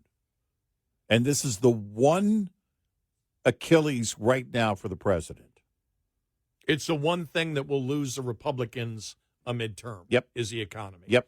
Because there's nothing else more important than that. Right. It's something that we have said. Another advisor come out yesterday, former advisor to Trump and J.D. Vance saying it, and 3 weeks ago the same thing. Mm-hmm. These are advisors saying now they're talking about the fact, that, and I'm generalizing both of them together, that they need to give more money back to the American people, which they're talking about the checks. But when I was on vacation, did you hear anything about the tariff checks going back to people? No. Because that's been going back and forth and back and forth. And the last thing we saw was, it's going to go to reduce the deficit. But as we've said, that doesn't even take, if it's $300 billion a year, that doesn't even take, that's about a third of just the interest on the debt. It does nothing to stop the debt, unless the interest on the debt, which has to be financed, is deficit or is debt reduction in some way. Right. But it's going to be a challenge. What we've always said is, we said the president should have been, we believe, fully honest on it, and they weren't. First they said that the foreign countries pay the tariff. We said no, they don't. Right. Now they don't. Notice they don't say that anymore. Don't lie about that. Right. Don't do that. Right. Don't do that. Say there's things we need to go after China, and I think they should have gone after China harder. I saw an article the other day that said, why is the president wimping out on China? Right. We've heard about the Indian, and that he was confronted on that. He goes, well, the Indian, the Indian tariffs would be on Russia. But he's like, that was the question he was asked on Russia. But the thing was like, China's the problem. And, they've always been the problem with trade. The other countries aren't. Why aren't we dealing with that? So, right. They're also a problem with Russia. Well, but we talked about the mess you get in when you start doing tariffs, for example, with the Jap, and they've never addressed this ever in the Japanese trade deal. Mm-hmm. Cars made in Japan with hardly any American components in it are cheaper to buy than a car built in North America with many more American parts in it. Right. And we know that wasn't the goal. That wasn't the goal, no. But they were accused of, you and I were waiting for the vicious response. They were completely quiet. They never addressed that at all.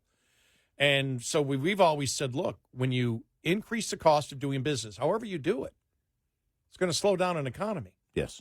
It's going to do one of three things, or a combination of all the above. Reduce job growth, reduce jobs, and put pressure on increasing prices. It's the only thing that can happen. Right. And you've got a bunch of these young 30-year-old, some 20-year-old influencers that are rah, sis, boom, bah, populist economics. This is great. Tariffs are bringing in $300 billion. We're just succeeding like crazy. It's completely insane. Financial narratives. Mm-hmm. It's nuts. Right. Well, and, there's the thing about... And there is no goal anymore. We don't know what the goal is. Yeah, and that's it. Because the guidance has to be, and this is the problem with, you and I talked about this in the pre-show meeting. Let's say the Fed comes in and lowers interest rates. Let's say they make a big move on their next move, and they go a half a point. Well, what's the idea of that? Spurring the economy, borrowing. Well, for individuals, that's one thing. For companies, are you going to leverage when you still are uncertain right now about the future? Well, you're not going to borrow to invest if you don't know about the future. We'll talk more about that. 866-90-RED-EYE. Get in touch with Red Eye Radio, toll free at 866-90-RED-EYE.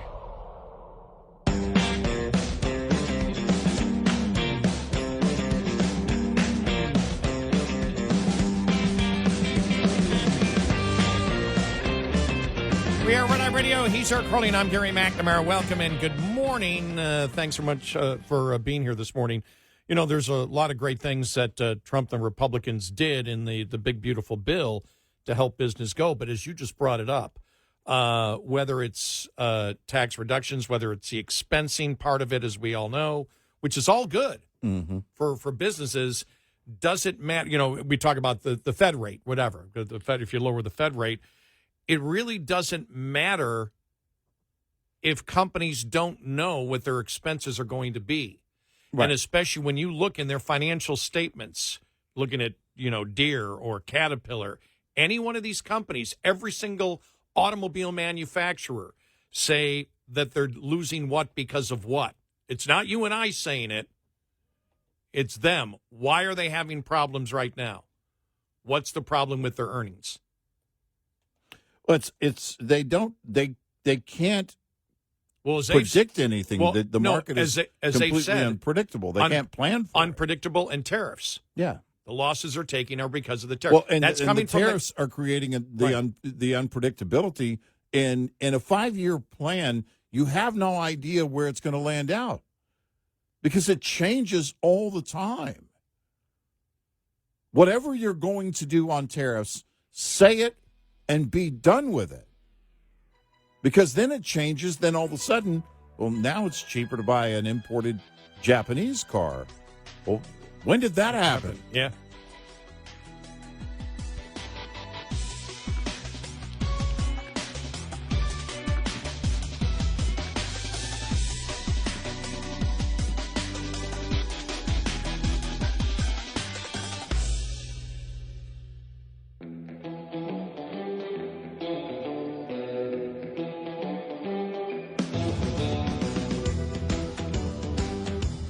The show that never stops. Red Eye Radio. And he is Eric Harley, and I'm Gary McNamara. Welcome and good morning. Thanks so much for being here this morning. So just looking at some of the economic news and really, being off last week, and I went, okay, it's still the economy. The 1 week thing for the GOP right now next year is still the economy. I did see Chris Cillizza. I got to go back and find it. It just popped into my head right now. Had a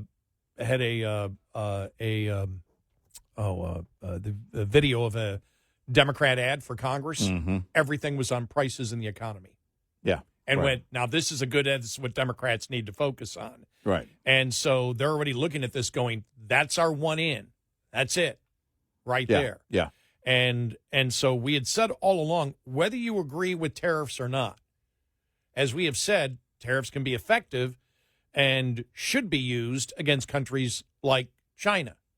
Right. But once you enter that, you have to realize that the whole tariff game is a long game. And in political economics, a lot of the times, you don't have a lot of time. Right now, as you said, you need to set a tariff rate and then move on.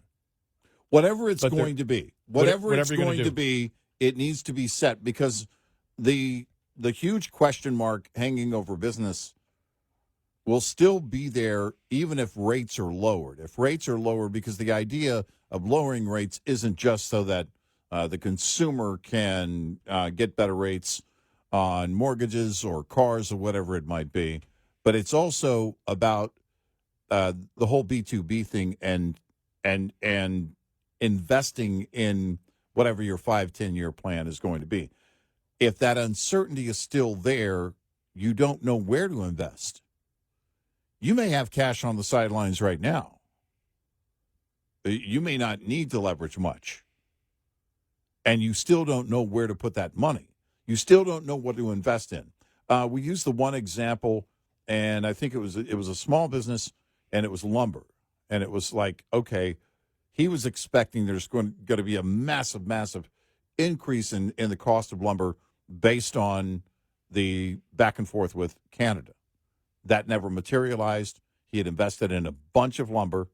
Now he's cash poor, has a bunch of lumber that he needs to get rid of. He's got this glut of supplies. You can't have that. There has to be a consistent, whatever it's going to be. Well, make it simple. It doesn't matter whether mortgage rates are cut in half if I think I'm getting laid off next month. Yeah, on the consumer side, right. On the consumer, yeah, just to make it. Yeah, but, but corporations act the same way. Mm-hmm. They're still people looking out for their best self-interest. When you look overall, though, because, again, we know that every administration does, Democrat or Republican. If it's a great month, they talk about it. If it's a bad month, there's something wrong with the numbers. But we don't deal with month to month. We tend to look at more long-term. When you look at this year, out of the 511 net new private jobs this year, 453,000 have been in social assistance and health care, which, again, government funding has so much to do with that. Mm-hmm. Which means you're talking about roughly 60-something thousand net private sector jobs created this year outside of social assistance and health care. Right. That's not good. No. Some of the other things to be concerned with outside of those kind of numbers that come out. Alicia Finley in the Wall Street Journal laid it out. Serious credit card and auto delinquencies, loan delinquencies, have climbed now to levels that we saw in 2008, 2009. Yeah. You saw the increase in the number of people looking for jobs. Mm-hmm. That's another. That could be. Mm-hmm. Again, you don't know looking at one number, but that could be an example of people needing to work. Right. When you look at here, about half of consumers now, they talk about not payday loans, but the new have used the buy now, pay later service, according to a recent Lending Tree survey. A Federal Reserve paper late last year found such users are more likely to have low credit scores, carry a balance on credit cards, have incurred checking account overdraft fees, and have more delinquent credit accounts. Financially vulnerable consumers may be overextending themselves, the Fed paper warned, and that was 6 months ago. Research found that consumers spend more when they're given the option to buy more and pay later in stores. No doubt that's why more retailers offer the option despite hefty transaction fees. Let me see, a recent New York Times story for Gen Z, little treats are worth going over budget, described a trend popularized on social media of 20-somethings who cope with uncertain times by splurging on personal indulgences. Tough day at work, treat yourself, and they go through all that. Mm-hmm. Such services are less expensive than payday loans, but they also enable borrowers to overextend themselves. About 69%, this is what you and I have talked about. Did we learn our lesson from 2008, 2009, Eric? Apparently not. About 69% of borrowers who took out a mortgage insured by the Federal Housing Administration last year had debt-to-income ratios that are considered risky, compared to just 28% in 2012. For Fannie and Freddie, the share was 38%, up from 16% in 2012. More borrowers are struggling to pay mortgages, yet it isn't apparent by official delinquency rates. The reason? The government and Fannie and Freddie are effectively buying down the mortgages of distressed borrowers to prevent foreclosures. The FHA has waived or reduced monthly payments on nearly 1.2 million mortgages over the past 2 years, about 15% of its portfolio. Without such forgiveness, delinquencies would be near the levels of the 2008-2009 meltdown. Fannie and Freddie have also been slashing and deferring payments on hundreds of thousands of mortgages. Wow. which, by the way, doesn't change the problem. It No, extends it out. That's all you're doing. Yeah. You're covering it up for now, and it's going to see daylight at some point in the future. Companies are raising capital by piling on debt. Issuance of junk-rated debt hit a record this summer as investors demand less of a premium to buy risky debt. And so you look at all of those things here. You look at, and all of this is not a month, and this isn't one particular figure. Right. It's everything across the board. Right. And there is it's all of the trends. There is a huge challenge here on economics right now because it affects everybody in the country.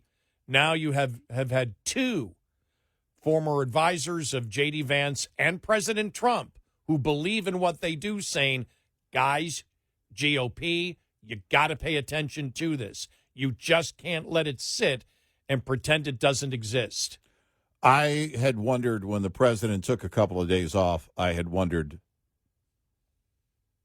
are there some behind the closed doors discussions going on about the economy right now?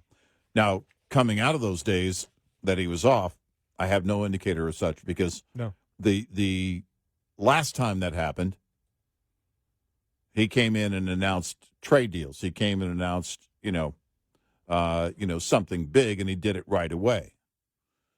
And after he took those couple of days off, I was waiting, going, all right, because that would be the indicator.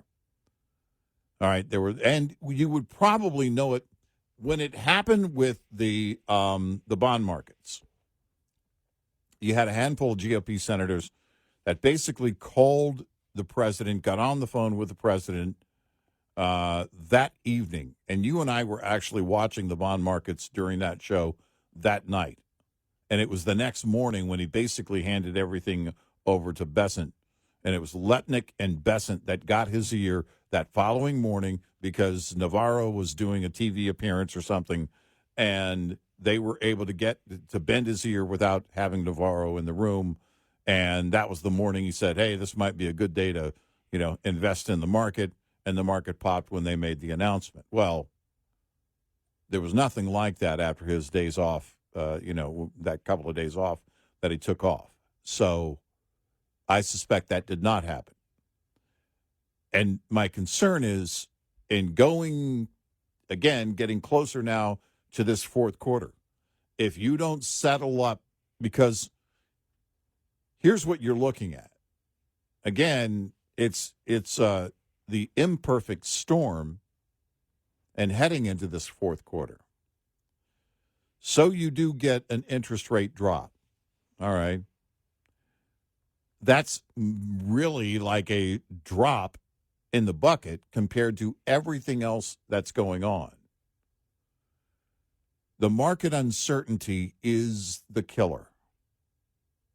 Whatever is going to happen needs to happen so that the market can say, all right, here are the adjustments we have to make. Companies, corporations, industries can say, this is what we have to do in order for this 5-year plan or whatever it's going to be, 3-year plan even, to be intact. But they have no idea. Where are you going to invest? What are you going to put your money in? On an individual basis or for industry?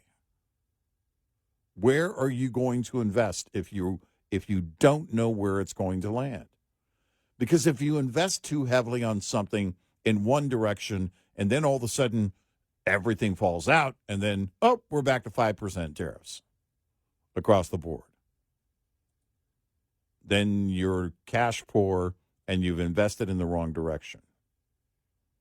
Now you've got that investment over here that may not get you exactly where you need to be based on the new path that's been laid out based on trade policy.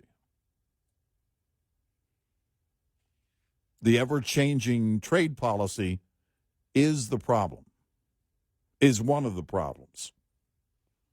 And at least with a solid policy saying, this is it, all deals are done, this is where we are. If you said 10% across the board and just left it at that. Yep. Right. And this is it. That's the deal. That's the deal. Yeah, we don't need a deal with the countries. Right. It's 10% across the board. And 30% on China or whatever you want to do. Right. And the only But then again, you'd have to ask the question, the American public would want to know, what's the goal of it? Right. Yeah, but at least you would have, all right, we know what that is going to look like cost-wise. Right. And you would still have uncertainty based on Russia and secondary tariffs, based on any sanctions against Russia, which, again, is unpredictable, but that's a unique situation. Not that it won't have an effect, but more to the point, in fact, you've got that huge uncertainty of where that fallout may go. And I expect it to be pretty impactful because I expect that to be the full-court press here for Russia. Well, it's not going to be a zero-sum game. It's not going to be, something that's going to benefit other trade partners. There's going to be some pain involved there in putting that pain on Russia. And by the way, Vladimir Putin knows that. He's just waiting and daring the U.S. to do something. But I believe that would be the move by the president. I think it's the next big move. I just don't know when it happens and how big it's going to be. And that's outside of all the other tariff situations. 866-90 Red Eye. We'll be right back with more Red Eye Radio with Eric Harley and Gary McNamara.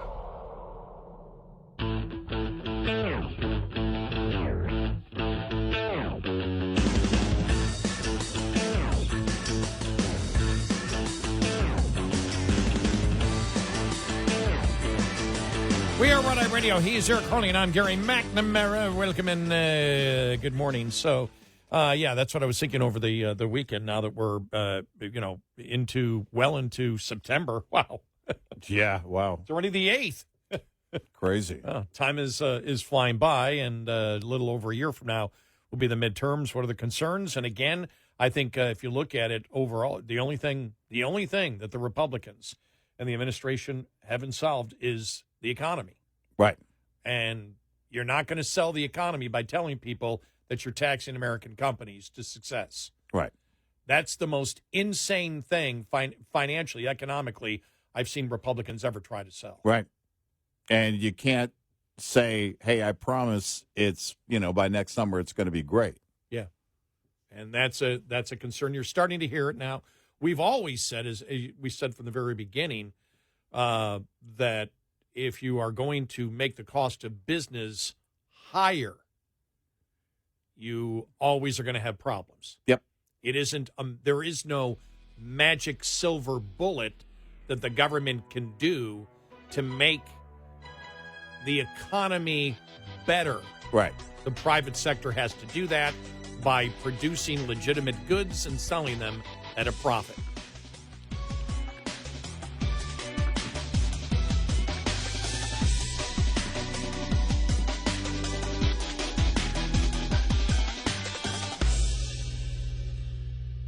This is Red Eye Radio on Westwood One.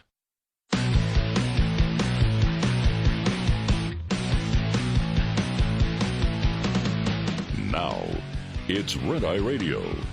Gary McNamara and Eric Harley talk about everything from politics to social issues and news of the day. Whether you're up late or you're just starting your day, welcome to the show. From the Uniden America Studios, this is Red Eye Radio. All across America, we are Red Eye Radio. He is Eric Harley, and I'm Gary McNamara. Good morning. Welcome. Hello. Thank you for being here. Thanks a lot. I know. Thanks, everybody. I think everybody keeps messaging me. I know the Bills won. I didn't see any of the game. I know they were down by 15. People keep letting me know, hey, you haven't mentioned about it. Because I didn't see any of it. I was asleep. Yeah. What were you saying? It was the biggest comeback in NFL history. In NFL history, in regulation, without going in overtime. From the point of being like 4 minutes, whatever is left in the game. No one's ever done that in NFL history. Wow. So wow. Good for the Bills. And I caught some of the highlights of it. I did see that the field goal that won at the end of the game, the guy almost blocked it. He actually touched the ball. You could see it. He deflected it a little bit. It still went through, but the guy in Baltimore did it. But I haven't really seen it. The only thing I was thinking of is, especially after the Cowboys game, and after you could see when I could see Kansas City was playing the other day, and in Brazil they had the messages, the woke messages in the end zone, which you and I talked about a couple of weeks ago, what some of the messages should be. I think that the advice should not be for the people attending, but maybe for the football players themselves. Instead of, let's do this all together, how about no spitting? Yeah. Don't spit on people. Right, that's baseball you're thinking of if you're spitting. Right. Yeah, got the wrong sport. Right, no spitting. That's what I want to see at the end of the end zone. Don't spit on anybody. Spit-free football. Right. Isn't that what we're looking for? Spit-free. I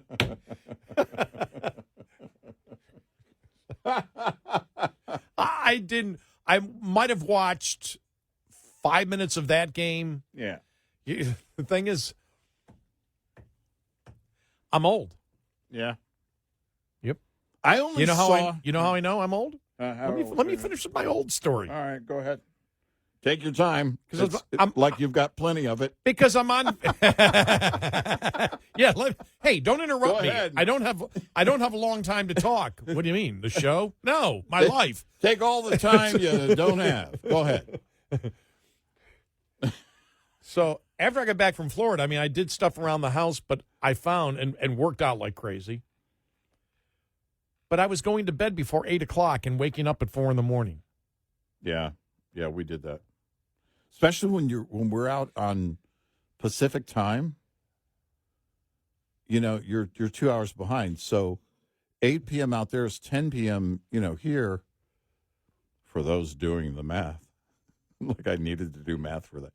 But the point is that normally on the weekends or vacation, about 10 p.m. is our time, And one night we were up till 9:15 Pacific time. Woo! I just don't have it in me. About 8 o'clock out there, I was yawning. It's like when I was in I got to Florida, find my room. When I was in Florida, I was up till 11. Yeah. But none of the golly. I remember when I went to Florida for spring break in 1976. I don't know if we ever slept. Yeah. Well, I don't know. Seriously, I know in college I didn't sleep much. Well, I've been on vacations. One time I was on a cruise ship, and I stayed up all night, and I walked around. I ended up at the roulette table, actually. Did very well. And it was just, I couldn't sleep because I couldn't, for some reason during that vacation, I couldn't flip my schedule. It was tough, and I was actually napping during the day. I didn't do any napping because, everything we did on this vacation, we were outside hiking. In one case, actually hiking up. It's a mile, and the path is on this really steep incline. Getting down is easy, but getting back up, we were doing things like that every single day, and so it was great, and we were worn out, which is also great. So it worked. All right. Unfortunately, 2 musicians' deaths to report. Rick Davies from Supertramp died last night, apparently. Yeah. I saw it when I woke up, so I just... Yeah, dead at 81. Man. Yeah. Supertramp was so big at one time. Mm-hmm. Mm-hmm. They were massive. Yeah. And, they went, Breakfast in America is what really, broke them. I loved Crime of the Century when that came out. Mm-hmm. Yeah. Yeah. I just loved. I loved Crime of the Century. I thought it was that was a great album. School, to me, was my favorite song all time at Supertramp. Mm-hmm, mm-hmm. But they were so big at one time. And the other one was the Turtles. Mark Volman died. Yeah. So happy together. Yeah. And then last week, Graham Greene. Oh, thank you so much for bringing that up. Heartbreaker. Oh. I had actually, where did I go? Oh, I went out to grab a pizza. And I was just gone for maybe 20 minutes. And so waiting on the pizza, I was just looking at my phone. I was like, oh, man. I get back up to the room, and my wife's just got this sad look on her face. She goes, Graham Greene died. I'm like, yeah, I know. I'm like, man, Thunderheart. I always think of Thunderheart. That to me, it was so great. Have we talked Thunderheart? Yeah, I think we have. Yeah. Okay. Yeah. To me, I think it was so great. That's my favorite. Yeah. I won't say, I don't like to say the best because I think like Val Kilmer in, even though I watched it once, I thought he did a great job, but the Jim Morrison and the Doors just didn't interest me. Yeah. You know, but the acting job he did as Jim Morrison, he was so good as Jim Morrison. I'm like, what a disgusting guy he was. I really don't care. But Val Kilmer was fan. But my favorite Val Kilmer movie and Graham movie, even though he was Graham Greene that was a serious role. Yeah. But when he was in Maverick. Yeah. With Mel Gibson. I mean, he was. I didn't know that that was after Thunderheart, I believe, wasn't it? Was Maverick before or after? I think it was. I think so. But there was a little bit of comic relief in Thunderheart. A couple of his lines. Oh yeah. Yeah. You know, it was hilarious. Yeah, he was just. He was so good. But it was a more serious movie. But he was being sarcastic. But Thunderheart. If you've never seen Thunderheart, it's amazing because whenever I bring it up to people and they watch it, they go, "What a great movie!" Yeah. It's just Graham Greene is just Dances with Wolves, which is one of those iconic roles. But he just had one of those. He had a presence on the screen that just drew you to him. I mean, that's the only way I can describe Graham Greene. He was for me. He's one of those stop-down actors. Denzel Washington, who, by the way, in a recent interview, let everybody know we're saying his name wrong. I saw that. His name is actually Denzel, but his dad's name was Denzel. And so as a kid, to distinguish the two, his mom said, I'm changing your name to Denzel. So you're going to be Denzel from now on. When I say Denzel and I call you, that means you come. That's if I'm calling Denzel, then I'm looking for you. But stop-down actors, seriously. Graham Greene is one of those. He attempted multiple times he attempted suicide, in his life. Mm. Yeah. I remember, I think one time was after he did Thunderheart. I mean, I'll never forget. It was like, oh, come on. Yeah. You see somebody that has such great acting chops, which he did. He was just, but he suffered from depression. But what a great actor. I love it when he pulls Val Kilmer over. For the speeding ticket. Yes. What do you mean? Show me the radar. I don't need radar. Yeah, right. I could hear it in the wind. Right. he played that part perfect. Right. He's speeding. He played an Indian cop. Right. And even when, Val Kilmer, as gung-ho as he was, and they think that he's somebody who's come back, Graham Greene, somebody who's come back to the murder site. Yeah. And he takes him and it's really rough. I mean, the way they have the camera angles and the sound, the way because it was really on that rock formation, and he slams Graham Greene down, and He says, you're a, whatever this is a, whatever Val Kilmer says to him, and, we're FBI, whatever. Mm-hmm. And he goes, tell us who you, effing are. And Yeah. it's like, oh, he's a cop. He's an effing cop. Right. And he starts laughing at him. He's just like, he's got him in the cuffs and holding him down, and Graham Greene's laughing at Val Kilmer. It was Like you're just too much of a gung-ho FBI agent. Well, the presence that he had on screen was a pragmatic authority. Yeah. Not like overly confident, arrogant type of authority, just this very, as a matter of fact, kind of authority figure. And that's just kind of, that was his sensibility. That was, I don't know, didn't know him as an actor, but as a person, but in every part that came through. So I'd have to believe that was part of who he was. But that was a sad one. That was a heartbreaker. Just so you know, Mark Volman hit me because the first song I ever heard on my transistor radio, and it would have been 1967, the fall of 1967, seventh grade, and had enough money to go and get a transistor radio. Yeah. First song I heard was the Cowsills, The Rain, the Park, and Other Things. Yeah. The second song I heard was Happy Together by the Turtles. Yeah. And it's just, I've been in radio my whole life. Yeah. Always remember the first two. I don't know what the third song was, but the first two songs, it was that. And I go, what the hell kind of radio station were you listening to? It wasn't the one that played Genesis. Well, Genesis wasn't around at that time. No. But it wasn't the one that played the extended version of Supper's Ready from Genesis. Yeah. All 28 minutes. Right. But pop was big. Yeah.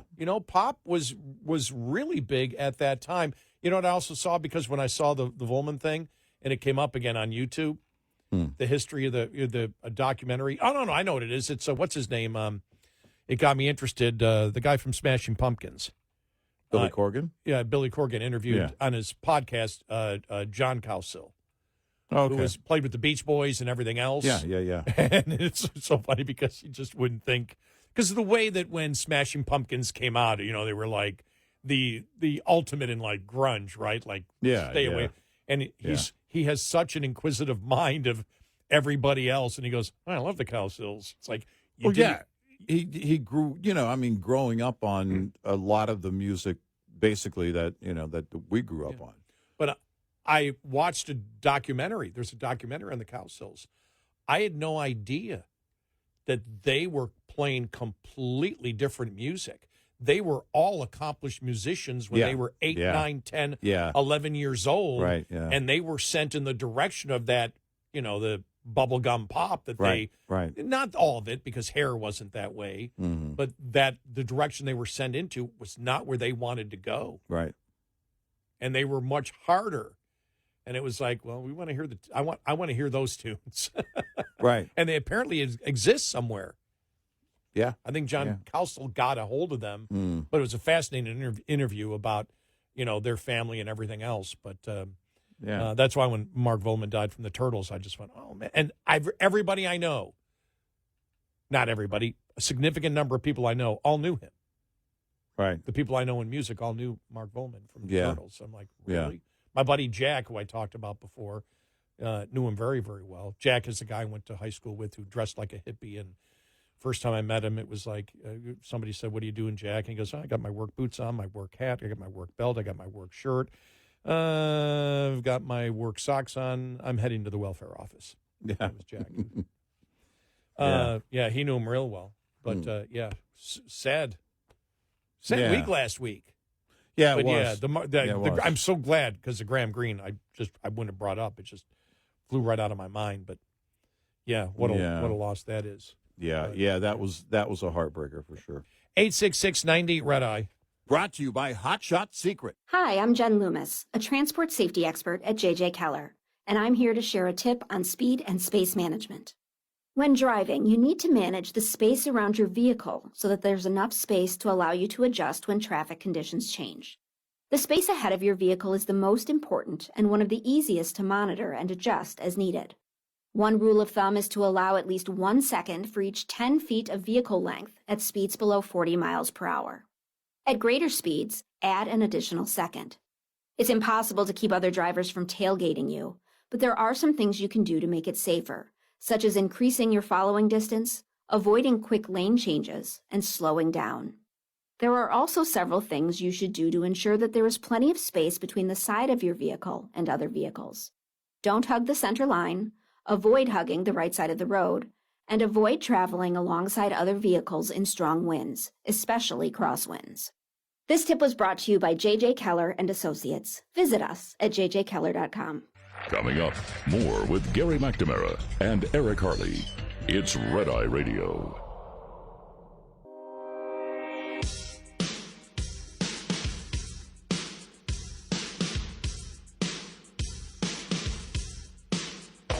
We are Red Eye Radio. He is Eric Harley, and I'm Gary McNamara. All right, media stuff here for the next little bit. All right. Let's start out with this ex-post from Robert Reich, former Clinton Labor Secretary. Remember, just to give you a little background, Robert Reich, who is the member of the Clinton administration and also was an Obama advisor, who said his solution to having great health care in this country is to deny senior citizens health care at a certain point.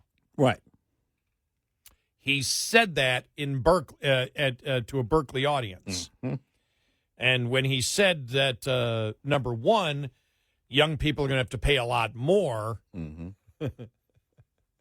Yeah.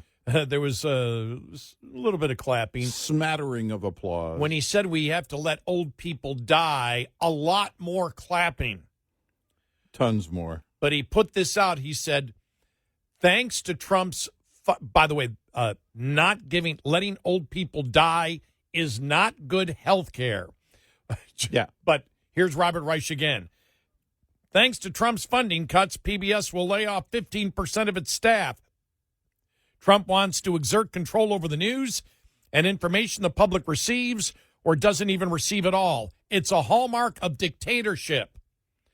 So the state getting out of funding the media and letting them be on their own is a hallmark of a dictatorship. Yeah.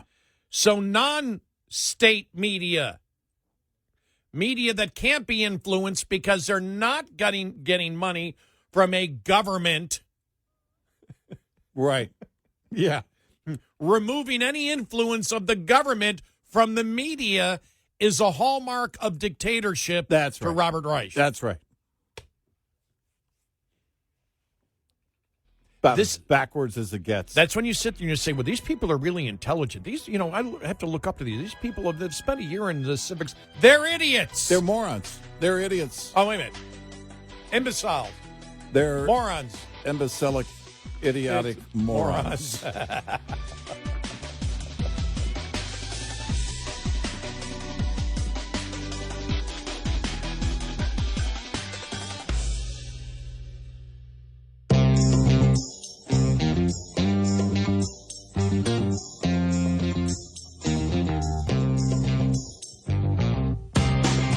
Catch all 5 hours of the show live every night on the Red Eye Radio app. Available in the App Store. Red Eye Radio.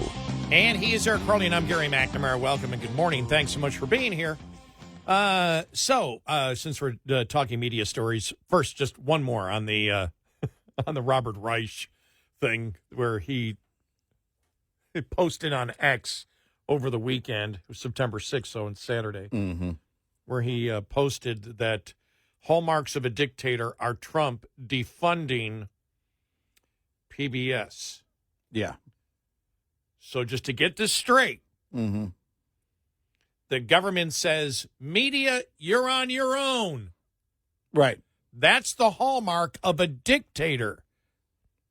That's right. And I want to repeat it because understand, and when we did the idiot, imbecile, and was it moron thing that came from the good doctor, one of our listeners. Yeah, Dr. J. Yeah, who sent us that actually was used.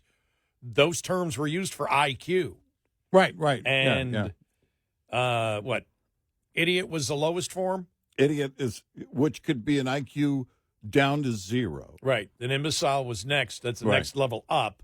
Moron was actually ahead of being an imbecile. And Yeah, it was smarter. smarter, which right. was why I insist I'm a complete moron. So now, when you look at Robert Reich's history, better health care is when you let old people who actually need health care die, and dictator state-controlled media is when the state says, we're cutting any financial lines with you, you're on your own. Right. We always hear this, where's the compromise? Exactly. When you wonder why it's impossible to argue with the liberal, that's why. Up is down, down is up. Nothing makes sense. No. Now, this story, when we were on vacation, to me, last Thursday or Friday it came out, was one of the most important media stories in my life as somebody who's been in the media and as somebody who stopped doing taped interviews in the mid-'90s. CBS News now vows to air only uncut interviews. Really? After on Face the Nation after the Kristi Noem uproar. CBS News has overhauled its interview practices over the firestorm over claims that Homeland Security Secretary Kristi Noem, that her remarks were deceptively edited out of a Face the Nation appearance. And they were. Because she was talking about Garcia and talking about what a criminal he was, and all that was cut out of it. And you looked at it, it soft-sold what she was trying to sell. Right. The seriousness of the situation. The fact that he is a criminal is 95% of that story. Yeah, exactly. And they kept it out. Right. And after the uproar this time, they said, okay, from now on, only the uncut interviews play. Yeah. And they said, oh, that was because of time constraints. That is such a load. Everyone knows who's in the media. That's a load of horse manure. How many times? You and I play audio cuts all the time that are a lot shorter. We don't take them out of context. No. No, in fact, if we don't believe we're going to have time, we'll wait until after the break to come back and play it to make sure everybody gets the entire thing. And sometimes we'll replay it to say, keep in mind, this is what was happening at that time or whatever, to put it in perspective. Right. It's important because we're not afraid of the truth. CBS has a habit of this. It's, the 1 minute it's protecting Kamala Harris. 1 minute it's, doing anything you can do to demonize anybody in the Trump administration. You edit all the time. Why do you edit? Oh, well, we promised not to do it. Yeah, sure. Right. I believe that. I believe you're not going to do that anymore. Right. Well, the fact of the matter is, if it's on broadcast TV, it has to be edited for time. There are going to be edits. So what are you going to leave on the floor? Because then we get that back to the whole thing with Kamala. Well, we had to edit it for time. Well, you didn't when you did the preview on Sunday morning. Well, actually, being in the media as long as we have, you don't have to edit it for time. You can always... Well, they have an hour for the broadcast or whatever it is. Right. But, I mean, even doing audio cuts, this whole thing that you are forced to play an audio cut that does not accurately portray what the person says because of time limitations has never happened to me in my entire career. No, because that's not editing for time. That's editing for the sake of editorializing. Right, that's what they're doing. Right. It never had. They're lying to you when they say it has to do with time. Mm-hmm. No, it doesn't. No. Yeah, that's my point. It's always had to do with time. We know you only have an hour to broadcast. Right. Don't say, well, we ran out of time. Well, that doesn't jive with anybody. You've always had that same hour broadcast. All of a sudden, you forgot how to edit. Oh, we got to the end of it and just had to cut the whole thing out. Or the one that actually gave you the accurate, the one that actually, the audio cut that actually accurately described what the person was actually saying. We didn't have time to play, so we distorted what the person said because of time limitations. If you have any questions at Face the Nation, you can go down the hall to a show that's, in fact, named after time. It's called 60 Minutes. But the audio that we play normally is less than 30 seconds. Occasionally we'll play longer because we say we're playing a longer audio cut because we want to give you the accurate portrayal of what the person was saying. But most of the time it's in response to a particular question, and most of the time they've ended their answer. Now, back during the Obama years, oh, jeez, and he did a press conference. Remember that? It was hard because we only have a 5-hour show, and he just became known for these rambling answers that just went nowhere. But we worked it out. We made it happen. You know, we get accused of it. In fact, speaking of Obama, you know, under my plan of cap and trade, electricity rates will necessarily skyrocket and the whole thing. Oh, yeah. And then, you know, well, that was edited. Well, that was edited. Well, that's, and we haven't heard this yet, but I'm sure there are people out there that might accuse us of, well, that's AI. That's AI. That's not him actually saying it. He said it. It actually happened. And there's, you know, multiple ways to find it. You know, that's another thing, you know, that occurred to me, because I really, my mind doesn't break during vacation. The process is still in place, and I just work it around my schedule of whatever I'm doing on vacation. And because, and this is why you and I have talked about never retiring, because, well, why would I sit at home when I can do this for work? You know, we would be doing it. We'd be doing all the show prep at home, exactly, and not getting paid for it. That's not going to happen. I want to work as long as I can, and so I'm thinking to myself, you know, because you know, we all have. I have 8 lovely grandchildren. I have 4 children of my own, and most of them are good people, and I like about half of them, and we have conversations. I love all of them dearly, and they're all great people. But I'm thinking of a conversation I recently had with one of my grandchildren, and it's about the truth. And, you know, but I started wondering on vacation about people's willingness to find the truth, or their distortion or distorted perception of the truth. Because when you see people whose brain works completely on another planet compared to your brain, you think, oh, wait a minute. You know, what do they actually know? I've actually asked this on the air. If you're a liberal rank and file, what do you actually know to be true? Do you care to find the truth, which is where it begins? But beyond that, do you actually just repeat what other people are saying? Or do you actually seek the truth?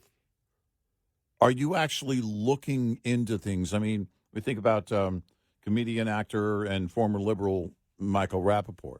We use him quite often as an example because he said after he looked into the whole Charlottesville thing, then looked into other things, he realized that he had been lied to over and over and over again.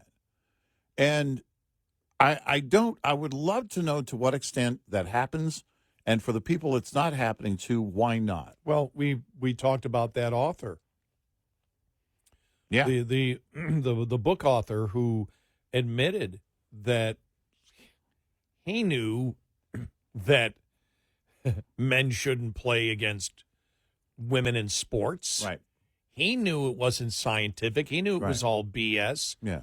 But he promoted it anyway. Right. And he apologized and basically said I was a coward.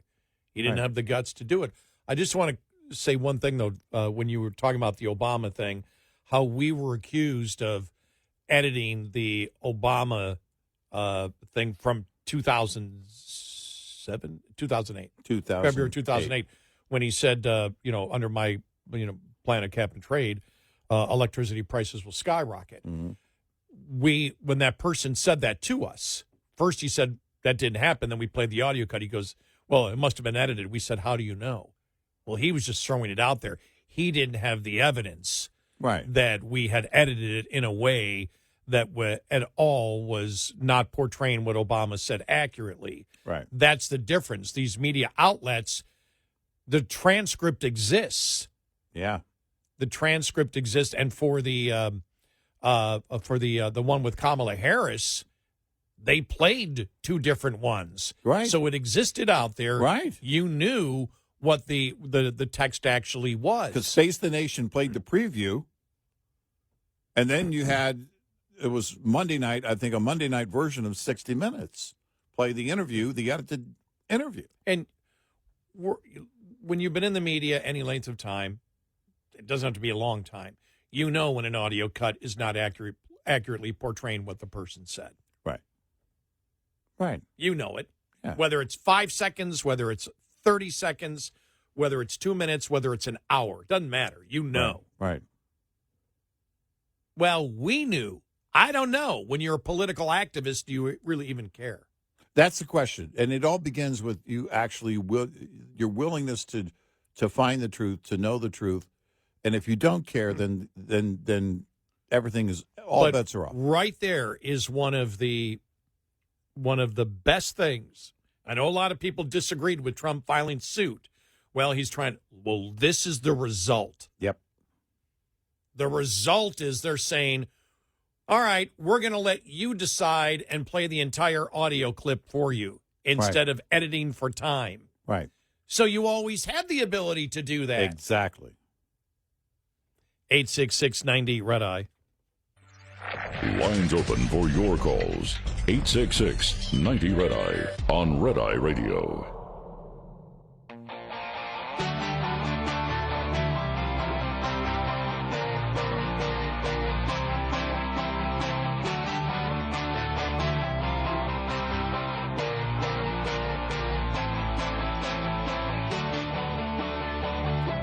We are Red Eye Radio. He is Eric Harley, and I'm Gary McNamara. Download our Red Eye Radio app today because our show ends in an hour. When our show ends, it becomes our podcast. Mm-hmm. And so if you want to catch a portion of the show that you missed, you can do that on our Red Eye Radio app. Plus, if for some reason you cannot listen to one of our great radio stations overnight, and that's our preferred way, by the way, that you listen to one of our great radio stations. Yeah. But if for some reason you can't, we stream all 5 hours live on our Red Eye Radio app. Coming up following the top of the hour, just another media story talking about CBS, and I think it's been underreported. I think that is a huge story that conservative circles should be talking about. I think it's one of Trump's great victories. Yeah. I really do. Yeah. Because when I saw that, I went, "Oh my gosh!" Now they may not do it, but it's out there that if you don't do it, you're going to be in trouble. And getting from that point about whether they're serious or doing it or not, we will talk about CBS apparently going to buy the Free Press. Barry Weiss's Free Press. I like the way you said, don't comment any further. We'll talk more following the top of the hour on that. Because might have been, because we even talked about it. When you said, I went, is he thinking what I'm thinking? Okay, we'll get to that.